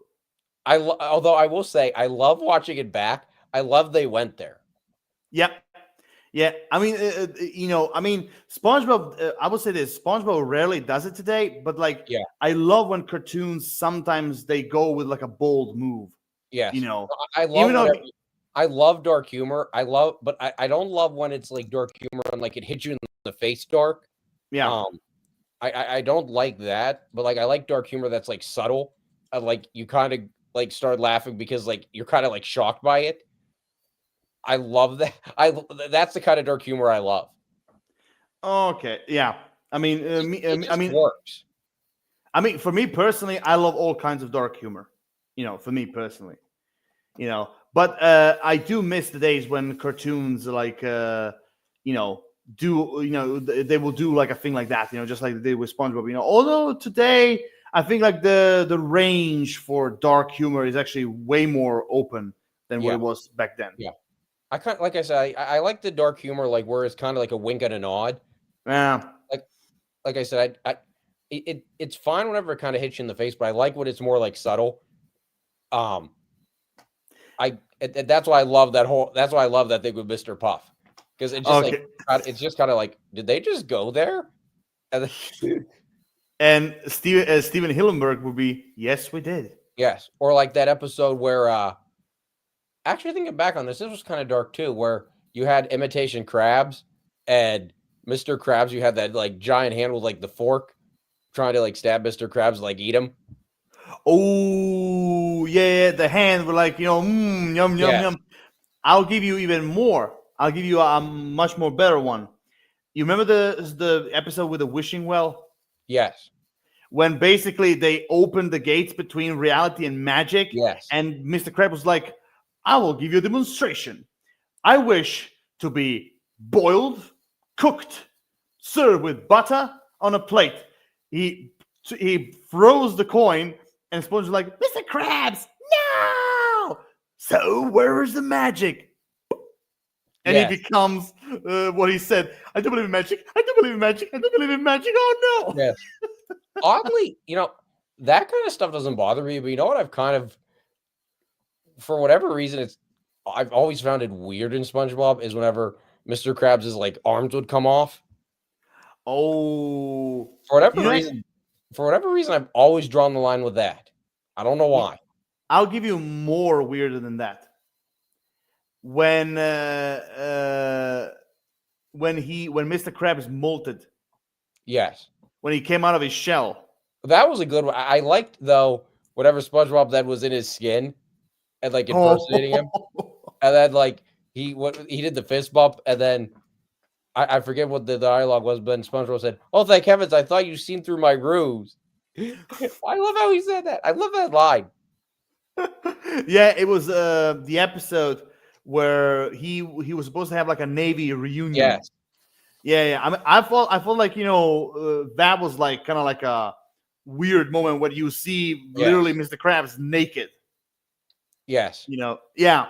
Which again, I've actually checked, and actually I've read somewhere that there is a thing when a crab outgrows his shell. Yeah. I read somewhere that actually that's actually a thing. But anyway, I want to ask you this: if you would move to Bikini Bottom, where would you work? Krusty Krab or Chum Bucket? Probably the Krusty Krab, because the Chum Bucket's too gray. I mean, I love the Chum Bucket, especially just because of the secret lab that Plankton has. And also, I mean, I'm a sucker for mad scientists, but I will agree.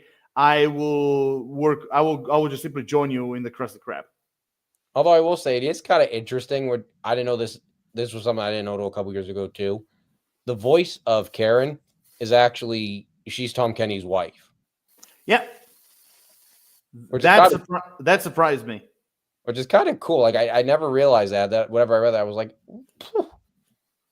I mean, that's nothing. I mean, like for example, again, I mean, I don't know if you ever watched the show, but like, for example, in Star Wars Rebels, there's a character called Kanan Jarrus, who is voiced by Freddie Prinze Jr.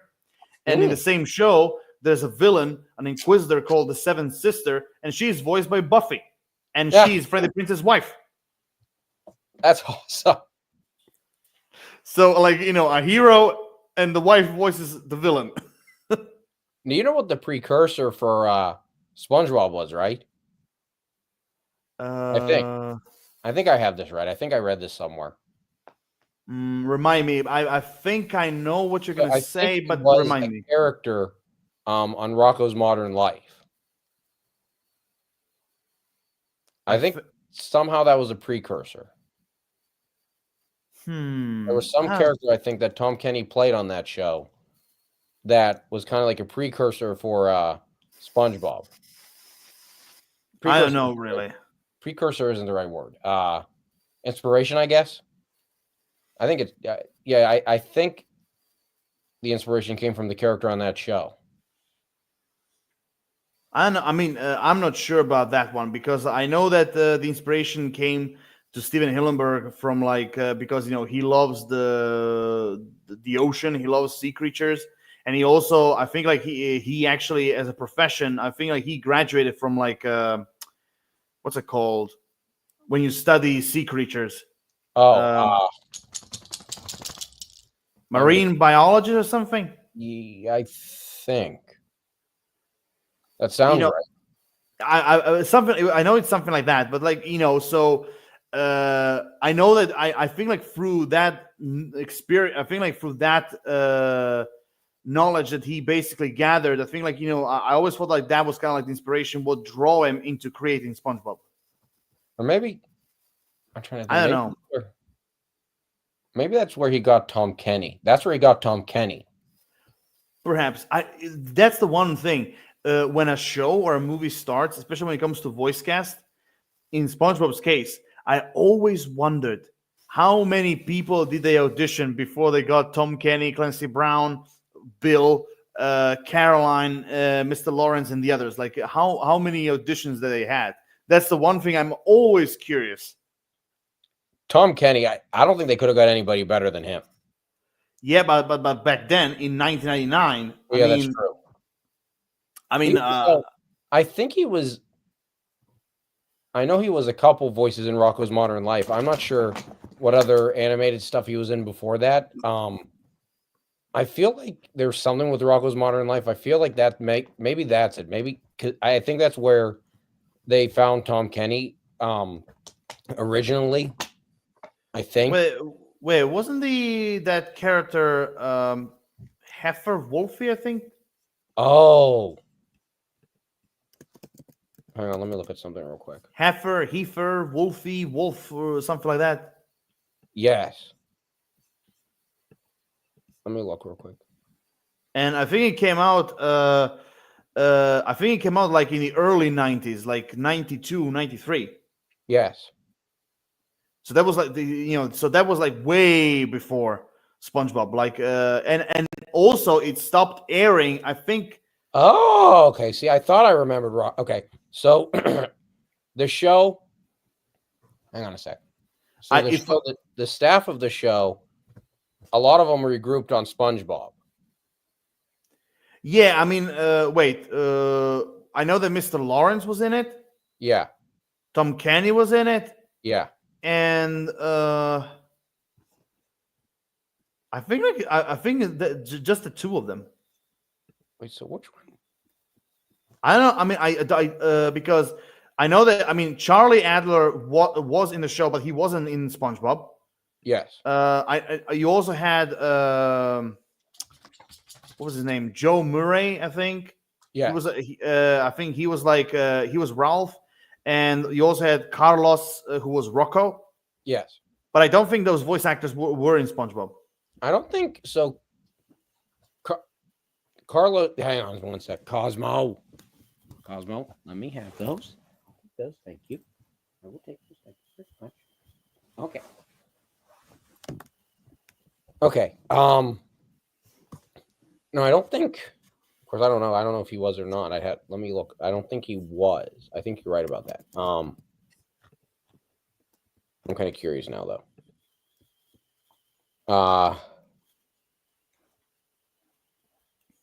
No, okay, so he wasn't in SpongeBob. But I do remember, like, I know that Tom Kenny was in it. Like I said, Yeah. this Heifer Wolfie character he played, and I know Mr. Lawrence was in it. Yes.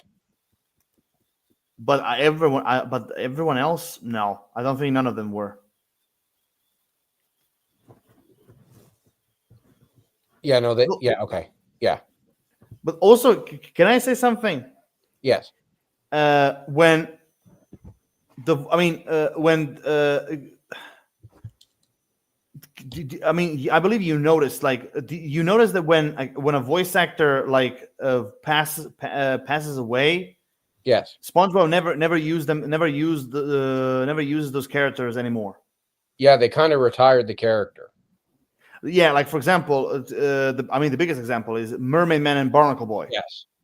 Like when Barnacle Boy, I mean the original, what was his name? Tom Conway. Yes. Tim Conway, I think. Tim Conway. Yeah, Tim so Conway. he was a Barnacle Boy. So when the first Mermaid Man passed away, they replaced him. But then when Tim then I think like then then the second voice for Mermaid Man passed away. Yes. And then they stopped, I think, like using them. Yes. You know, which again, I don't want to bring bad luck, but I think like the next one could be Mrs. Puff. Yeah. Because the actress is reaching 90. See, I don't know if you could retire her character though. Yeah, that's a thing. That is a problem. Like, I mean, for Mrs. Puff, I think like she's one of those characters that one way or another, I think like she if they continue, still doing SpongeBob, I think like she would have been. I think like if during the production, I think if, of course, God forbid, but like if the voice actress passes away, I think she's one of those characters. I think like she would have been recast. Yeah, I think you'd have to recast her because I don't think you could. I just don't think there's any way you could like you could cut her out of the show. I mean, I think there's too much humor with her character. Yeah. I don't know. I mean, Mermaid Man and Barnacle Boy you can cut out easily. I think. Yeah, because they were great secondary characters. They were funny secondary characters. But I mean, I think you can cut them out fairly easily. Yeah, but I want to be honest with you. I really missed them. No, I like them. I mean, they were great. I think they are a lot easier to lift out. They are a lot easier to say, okay, we're just going to leave these two. We're not going to recast. Yeah, I know. It's But just that Mrs. Puff, I don't think you could. I don't think they could get away with that. but what about the Flying Dutchman? Do you think, like, if again, God forbid, if Brian Doyle Murray one day passes away, Hmm. do you think they'll retire the character or they will recast him as well? I can make a case for either. I think his voice. The issue is his voice is very, very, very defining. It's very recognizable. So if they recasted it, they'd have to get a really good imitator, which they can do. I mean, a lot of voice actors, a lot of actors for that matter, make their careers off of being sound-alikes, of being like imitators of others. So I'm sure they could. I'm sure it wouldn't be an issue. Um, I'm sure it wouldn't be a huge issue for them to do that. I'm sure they could do that. I don't know. Now, I mean, if they wanted to retire the character, I think that's a character they could retire without too much trouble. Mm. But I mean, I could really make a case for them keeping or retiring the character. How about you? What do you think? Well, I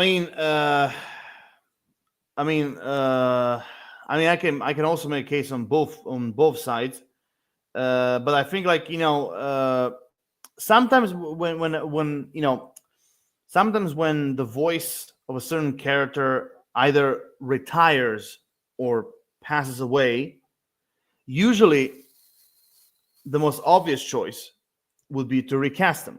Yes. Like, to give you an example, from the Ratchet and Clank video games, the original voice actor of Captain Quark, like, he before, I think, like, before Rift Apart came out, like, the guy literally retired from voice acting because of personal problems. He retired. So what they did in the Rift Apart video game, they recasted him. They recasted his voice with someone else.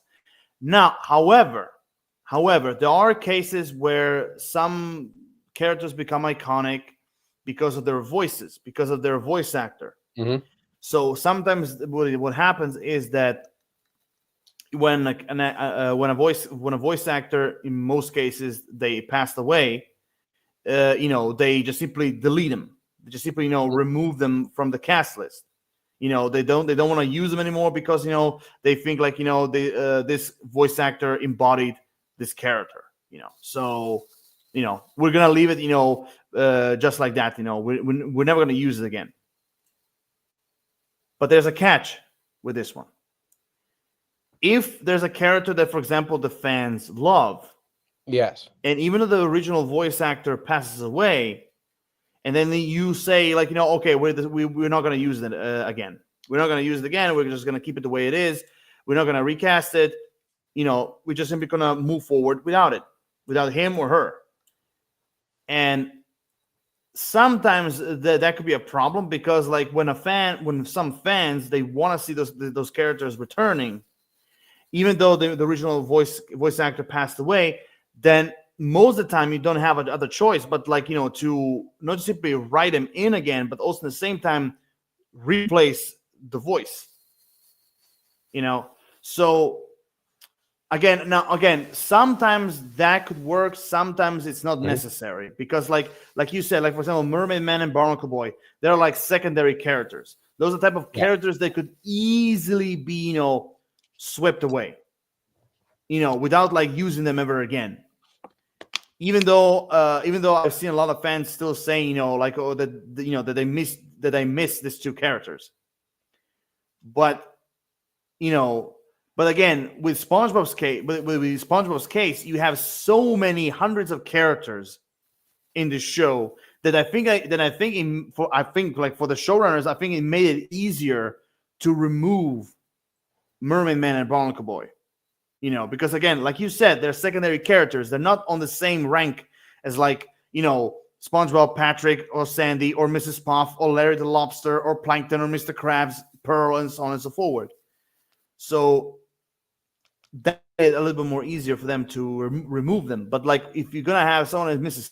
Puff or the Flying Dutchman, even the Flying Dutchman, I guess it could be possible they could remove him, silently.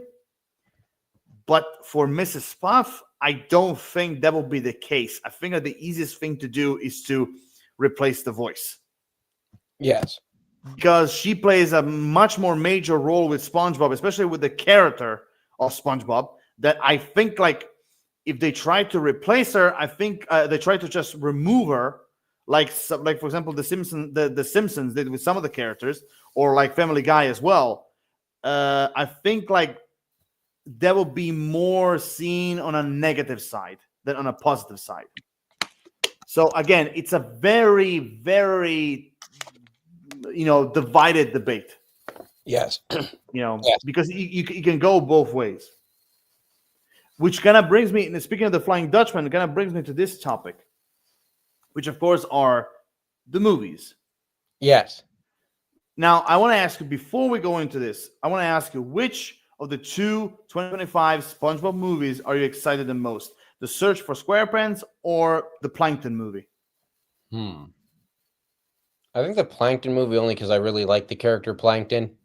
Although it would be cool if they did kill him off someday, just for fun.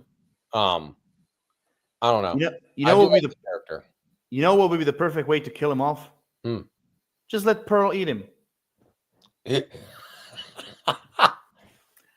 I mean, whales love planktons.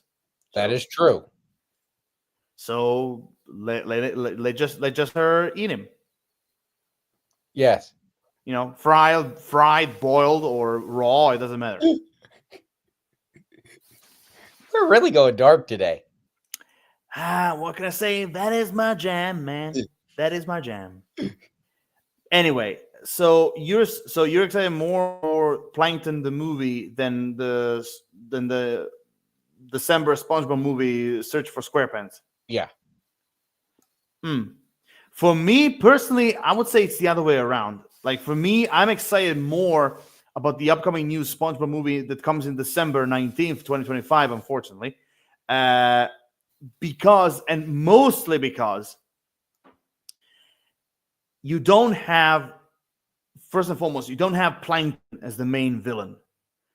But you have another member, if I can call it like that, you have another member of SpongeBob Rogues Gallery who is kind of like the main villain this time, and that is the Flying Dutchman. Yeah, the Flying Dutchman is the main villain of this new movie. And basically, just give me a second. Search. Just give me a second. Give me a second. Okay, so basically, the premise of the movie is this: the film follows SpongeBob as he travels to the depths of the ocean to face off against the Flying Dutchman. And just the premise alone told me, okay, I'm in. Because that's an interesting. I like that. Yeah, but also they also even released like some of the concept arts of the Flying Dutchman, SpongeBob, and the other characters. Because first and foremost, we're gonna have the main crew in this. Well, did you see who's playing the Flying Dutchman? That's why that's why I didn't want to say anything about the recasting thing. I kind of like that. But basically, you know what?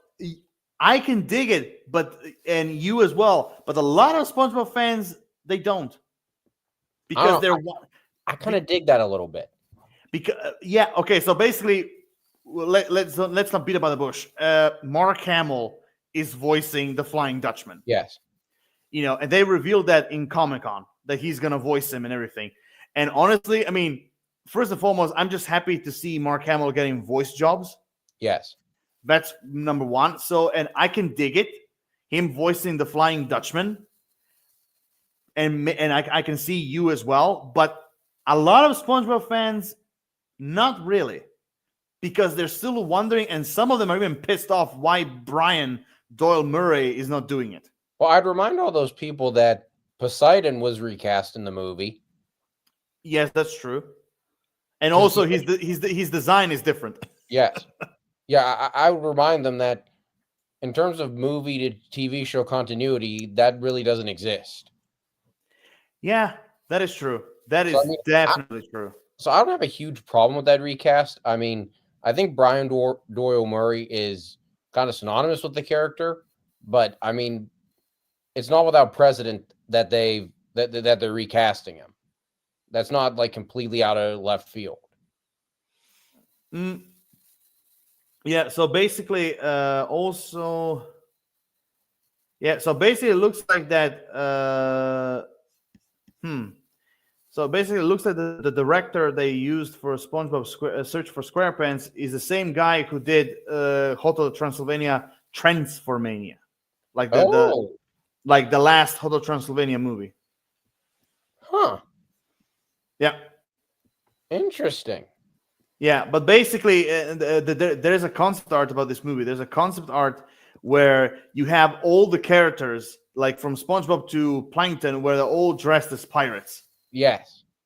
There's a concept where they're all dressed as pirates, and there's even like one or two I've seen one or two like actual ghost pirates. I kind of like it. And honestly, even like look, I'm gonna have to wait until December 19th when it comes out, but I'm definitely gonna watch it. Oh, I'm definitely going to watch it. I think it's going to be good. Oh, and also, I mean, come on, having the Flying Dutchman as the main villain. I mean, I'm in. I But I like will. it. I think it's a good move. Mm-hmm. I actually think the animation too in it. I actually think the animation is going to work this time. And I think like my bet is I think like my bet for the Flying Dutchman in this new movie, I think like the animation is gonna be like proper 3D. Yes. I don't think it's gonna be like Sponge on the Run type of animation. I think it's gonna be proper 3D this time. Hang on a sec. Hold that thought. I'll be right back.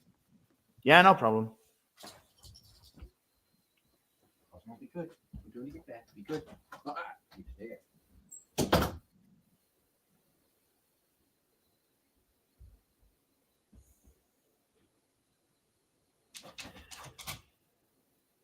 And now, a word from our sponsor.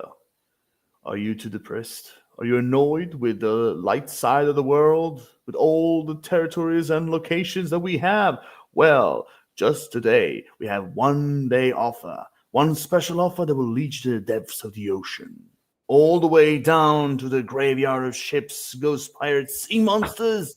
So if you're here for one in a lifetime vacation offer, come to the Laurel Shadow CEO travel agency. Okie dokie. Ends the commercial. Anyway, so but I will say this: the Plankton the movie. Yeah. I will say this: I'm for that movie. I will say this: I'm interested. I'm interested what they're gonna do with it.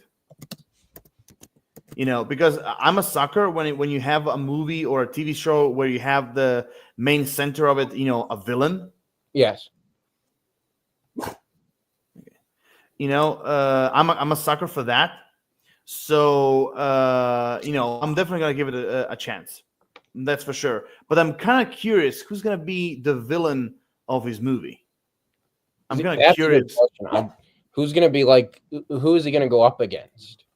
Yeah, because I mean, all the characters, you know, the main crew, they will all appear in Plankton the movie. But I'm kind of curious if there's gonna be some new ones. If there's gonna be like a proper villain / rival for Plankton. I think there has to be. I mean, I think there has to be something. Yeah, I totally agree on that one. Also, now speaking of the movies,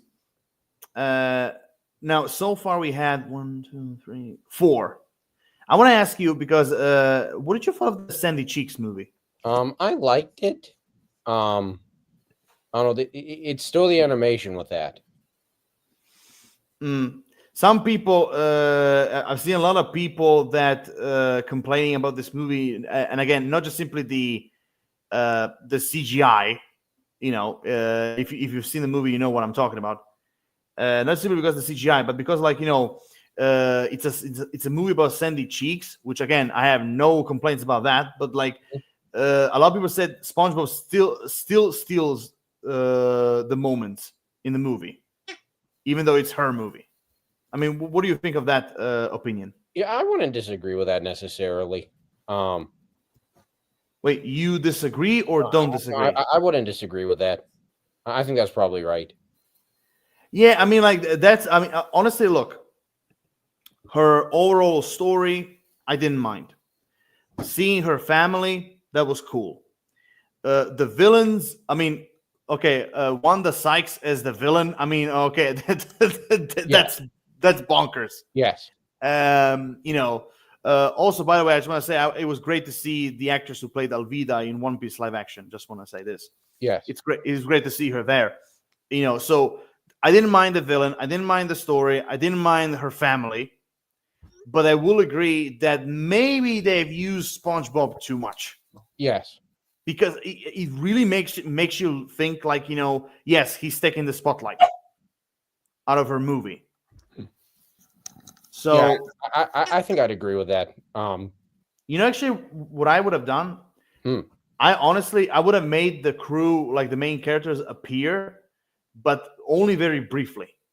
Yes. I would literally do like a movie where basically you just have she goes back to Texas and there's like a crisis or something, and she kind of through the entire movie you just simply have her.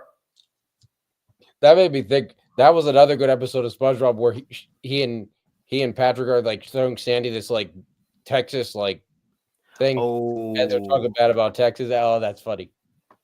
Yeah, but I would say this: of all the 4 movies that we have so far, which one is your number 1 favorite? I think the first one.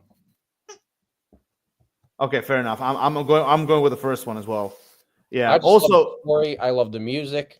I love the animation in it. I think it is exactly what a movie should be. The issue I had with the second SpongeBob movie, and I guess the rest of them too, but especially the second one, is I remember seeing it in the theaters, and I remember how short it was. I remember walking out of there thinking that was it. And I think that honestly, it would have been better if it had been a straight to on demand or a straight to video thing. I think it would have been better. And I think that all future SpongeBob movies, I think they should be straight to DVD. I think that unless it's over 2 hours, it should be straight to DVD. I think it will. The first movie wasn't. The first movie wasn't over 2 hours. Oh, it wasn't? Oh. Huh. Well, there goes my point. I mean, that's what I'm saying. Over 2 hours. Wait a minute. Whoa, time out. The first one wasn't over 2 hours. The first one, though, it just worked better than the other ones do, I think. I think the story was a lot stronger. You know actually why the movie worked? Because you had Steven Hillenburg as the writer and director. Yes. That's why it worked way more. But I will say this: in the second movie, number 1, I adored that epic Rebels of History guys being there as cameos. Yes. And second, who doesn't love the Poseidon's Avengers? Yes, that was a cool concept. I just felt like the movie was really, I don't know. I will say this. I will admit that the story, how it went, it felt odd. At first, you have this pirate who stole this book, and he's telling the story about SpongeBob and the others. So it's okay. Because when I saw the trailers, at first I thought okay, Antonio Banderas is playing this pirate, Burger Beard, by the way, cool name. Yes. Burger Beard, who stole this magical book that kind of I don't know, makes wishes come true or something. I don't know if you write something in it. I don't know. And then basically SpongeBob and the crew, they have to go after him, to stop him, because somehow he stole the formula for Krabby Patty. Yes. Okay, I was okay, that's fine. So and I like the idea of at first you think you have 2D and then later on is 3D. Yes, I like that mixture. But when you see the movie, I'm like, okay, I'm confused. Like, is it telling the story or what? I'm like, it was a bit confusing. But I think like just like Sponge on the Run, at least for me, I think like those two movies for them were like experimental. Yes. I think like they were experimenting with them, like how Sponge on the Run, you can kind of give a little. Sponge on the Run, I can kind of give a little more grace to because that came out during COVID. Yeah, that one I can give a little bit more leeway to, because I think you're right. I think that was more experimental. I think that the timing of it was a rough time, so I give a little more leeway to that. actually, Sponge on the Run. Actually, for me at least, what was the only thing that I kind of thought it was like too much and a little bit unnecessary? The entire Snoop Dogg scene. Yeah, that was for me a little bit too much and unnecessary. Although I loved the scene. I loved Danny Trejo and Keanu Reeves in it. yes, yeah. That was cool. Although I would have much prefer Keanu Reeves actually playing like an actual SpongeBob character. Yes. And not just simply like a bush with his head on it. Yes. And I like the idea of like, and even though the story of Sponge on the Run, I would say it was way more stronger because, SpongeBob was, going after Gary because, he went missing. Yes. Which also kind of reminds me of that episode where Gary ran away. Yeah. Oh, yes. I remember. Yes, that was a good one. Yeah, I mean, Sponge on the Run kind of remind me of that. Although in this version, he was kidnapped. Yes, that was a good. Yes. But also, Sponge on the Run. I love that song. The secret to the formula is you. Yes. I love that. Yes, I mean, I like that. I mean, like I said, I think the first one was better. I think the first one was better. Hang on. Cosmo. Okay, here we go. There we go. Okay, I think the first one was definitely better. Sponge on the Run. I mean, I didn't like it as well as the first one. I mean, again, the animation kind of gets me. I don't know. I personally think they need to go back to the 2D animation. But it was good. I mean, I think it was better than mixing with the biggest problem I had with the second one, the Sponge Out of Water, was mixing the animation and the live action. I mean, I had the biggest issue with it. I'm sorry, but SpongeBob the movie also had live action moments. Well, that's true, but it for some reason it just looked really off in the Sponge Out of Water one. That one just looked really off. It just didn't blend as well. Okay, I'll give you that. But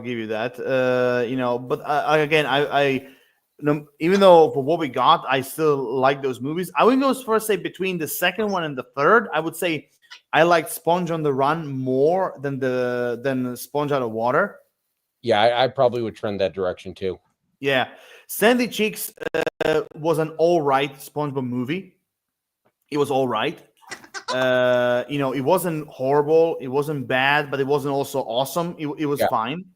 Yeah, it was very middle of the road. It wasn't like great. It wasn't anything to write home about, but I mean, it wasn't bad. I mean, it worked. But here's the thing with me when it comes to movies, I don't think it's important if it's like 3D or 2D. I think like what's important is what kind of a movie you wish to do, and also what the story is. If you have a strong story, if you have like the characters do something interesting, then I think like the animation. I mean, it's still an element that has to be sold, but at the same time, like I always thought that storytelling is the most important ingredient in a movie. Yes, and that was the issue. That's the thing with the first SpongeBob, is that had a really strong story. Yeah, and I would say Sponge on the Run also had a pretty good story. Yeah. So I would say the strongest out of all the four, I would say they're the first one and Sponge on the Run. I think those two are the strongest. Yeah. So that's why I love the idea of Search for Squarepants when they go up against the Flying Dutchman, because like I can bet anything that this movie is not going to have any live action whatsoever, and they're also kind of like keeping it closed to like Yeah. inside the world of SpongeBob. Yes, and also too, I mean, now I have no idea what the world's going to look like a year from now. As long as we don't have another pandemic, No, I don't think we. I sure hope so. as long as we don't That have we another don't. pandemic, I mean, that's the only thing that I think could. Hang on a sec. Oh, Cosmo. Hey, where are you finding this stuff? No, we're not going to chew that. No.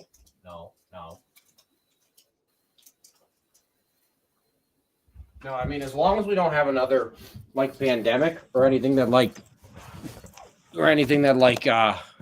hampers movies or anything like that.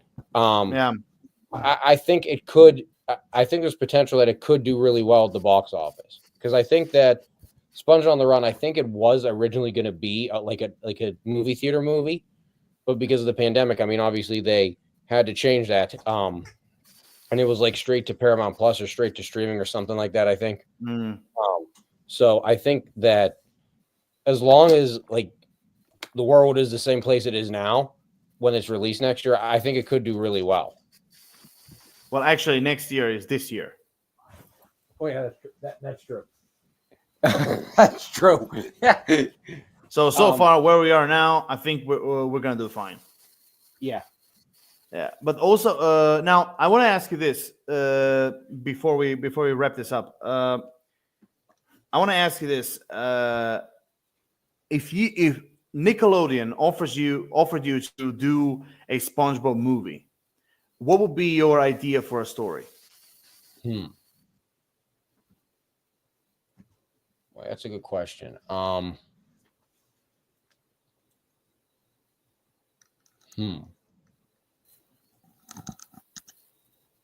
That's a really good question. I'm not entirely sure. Boy,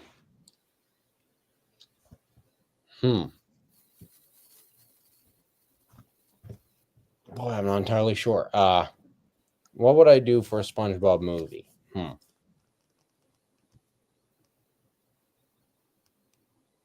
don't know what the concept would be, but I might try to do something like, I don't know if this would even work for SpongeBob. I might try to do something like anime themed, like anime style, like artwork, animation. Okay. I don't know what the story would be, though. I have to think about that. I don't know what the story would be, though. I'm going to have to think about that. I don't know what the story would be. What's your idea? Well, I always had two ideas for like a SpongeBob movie. One is a spin-off about Mr. Krabs. Okay. Which is kind of like a swashbuckling adventure that leads him away from Bikini Bottom. So I would not use like SpongeBob and everyone else all the time.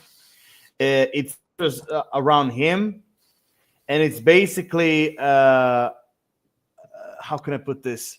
It is centered around his old Navy days. Oh wait, hang on one sec. Hold that thought. I like that idea. Yeah. I like that idea. That's a good idea. I like that idea. Yeah, but basically, the theme of the story basically will be very classic, which is kind of like I said, it centers around his old days in the Navy, his days in the Navy, and basically where the kind of like main villain I had in mind was basically like an old rival from his Navy days, basically, kind of like basically going after Mr. Krabs to kind of like settle the score. I like that. Basically, and also in this also throughout the story, I would kind of like explore more about Mr. Krabs' family, and also Pearl is actually more involved. Because like mostly throughout this story, what I would love to explore is kind of like the relationship between Pearl and him, and what I will also add is we will finally see who the mother is. Ooh, that would be kind of cool too. Yeah, I even had designs of like how she would look like, basically. Which of course it's basically an elderly woman slash sperm whale. Yeah, and at one point, I'm not kidding you. Actually, actually what name I gave her? What? Moby. I like that. But you know what I'm getting. Yeah. Yeah, I mean, I'll call her Moby, and I'm Yeah. like, and here's the crazy part. She's actually white. I like that. She's I like that. white. She's a literally a white sperm whale. I called her Moby. And can you imagine Moby crabs? Yes. I like Moby that. That's good. crabs, I like and that. I kind of there was one drawing. I kind of imagine her blonde. But then the other one, I kind of imagined her to be ginger. But basically, a middle-aged, sperm Yes. whale, basically. But the only problem I always had, how to explain why she's not there. Well, Moby. She's got Captain harpooned. Ahab. Yeah. No, that's too much on the nose. No, because I was thinking like, how can I remove his wife out of it, so I can kind of explain why she's not there. So I had only two options: one, to kill her off, or two, they got a divorce. Where basically the joke is that in which she says, Mr. Krabs cheated on me, and they're like, with who? What do you mean with who? With money. I always figured on the show. I always figured they got a divorce. Yeah, me too. Me I, don't know, too. I never figured she was dead. Yeah, I was kind of had at first I was kind of joking when I started wondering where she is, that she maybe died, but then later on I was like, I think they got a divorce or something. Yeah. You Yeah. know, That's always what I kind of assumed. yeah, so that's my first idea, and then the second idea I had, it actually was more like it was kind of like kind of joke on the name, but like it was kind of like a sort of like a SpongeBob across the multiverse, Mm. where basically the main villain is literally an evil version of SpongeBob. Okay. I can Now see try that. now try to imagine Tom Kenny doing SpongeBob, but like a more evil, conniving version of him. I could see that. So, so in my version, SpongeBob goes across the multiverse and he finds many different versions of SpongeBob in it, and one of them is an actual anime SpongeBob. I could see that. And the twist is, he would have talked in Japanese. Okay, I could see that. Yeah, then I had one idea for him to be kind of like anime Japanese stuff, like please don't open the subject, but like kind of like a Goku type of SpongeBob, like a Dragon Ball type of character, involving with martial arts. Then there was another version where he was kind of like a robot, kind of going back to the old, Sponge Crown, Welcome to the Future, kind of like that.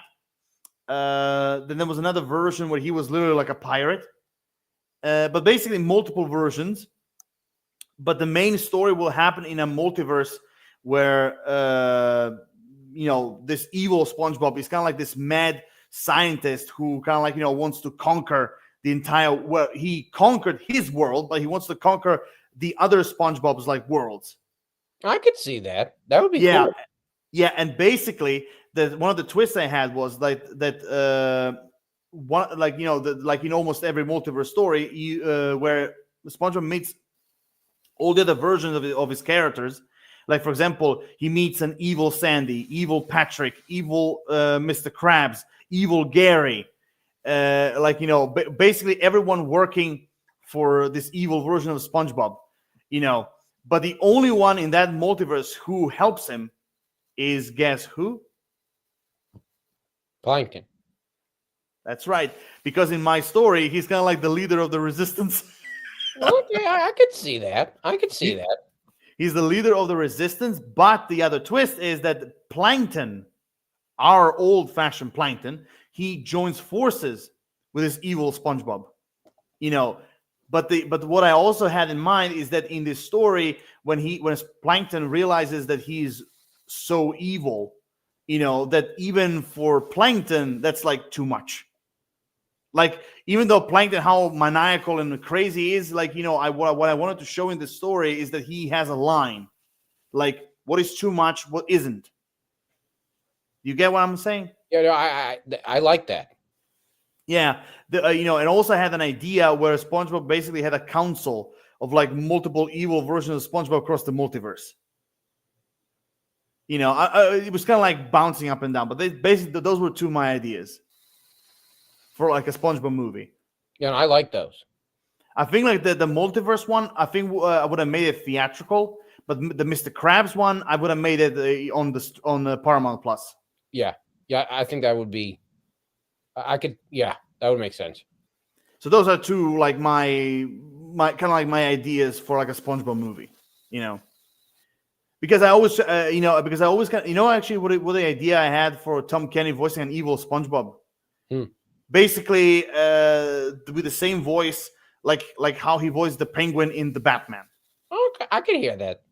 I probably shouldn't say this, but who SpongeBob kind of looks a little bit like? I even saw like a meme of it the other day. He kind of looks like him. He kind of looks like Coo. Really? Or Do. Really? Yeah. I saw a meme about it the other day. I mean, I think I know which meme you're talking about, but like, I don't see any likeness. I don't know. But anyway, do you have any more to say? I don't think so. I can't think of anything. Yeah. A quick question before we wrap this up. Did you ever play any video game SpongeBob? I haven't. I only played a few. Like I've played the Battle for Bikini Bottom, and I also played there was one other video game that was centered around the Flying Dutchman. For PlayStation 2. Those are the only two SpongeBob games I ever played. And I really had so much fun. I still have to play the remaster version of Battle of Bikini Bottom because I played the original version. I never played the games. I mean, they advertised the heck out of them. I mean, I've seen advertisements for them, but I mean, I never played the games.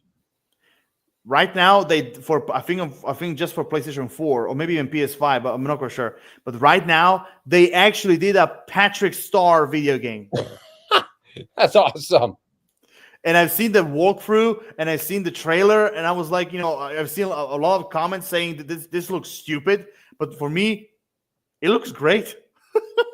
It looks bonkers, but it looks fun. So I cannot wait to play that as well. Anyway, looks like with all that, we came to an end. Yeah, it looks like we're going to wrap this up, ladies and gentlemen. Thank you for watching, appreciating our overall SpongeBob shenanigans. We're going to do this. I do apologize if we went dark multiple times, but that's who we are. This, after all, the Shadow Council is not the Light Council, is not the Sun Council, is not the Positivity Council, is the Shadow Council. Yes. So, of course, you're going to expect some dark humor in this. Speaking of which, I think I'm going to go get some fish for dinner. I think I'm going to go for some crab.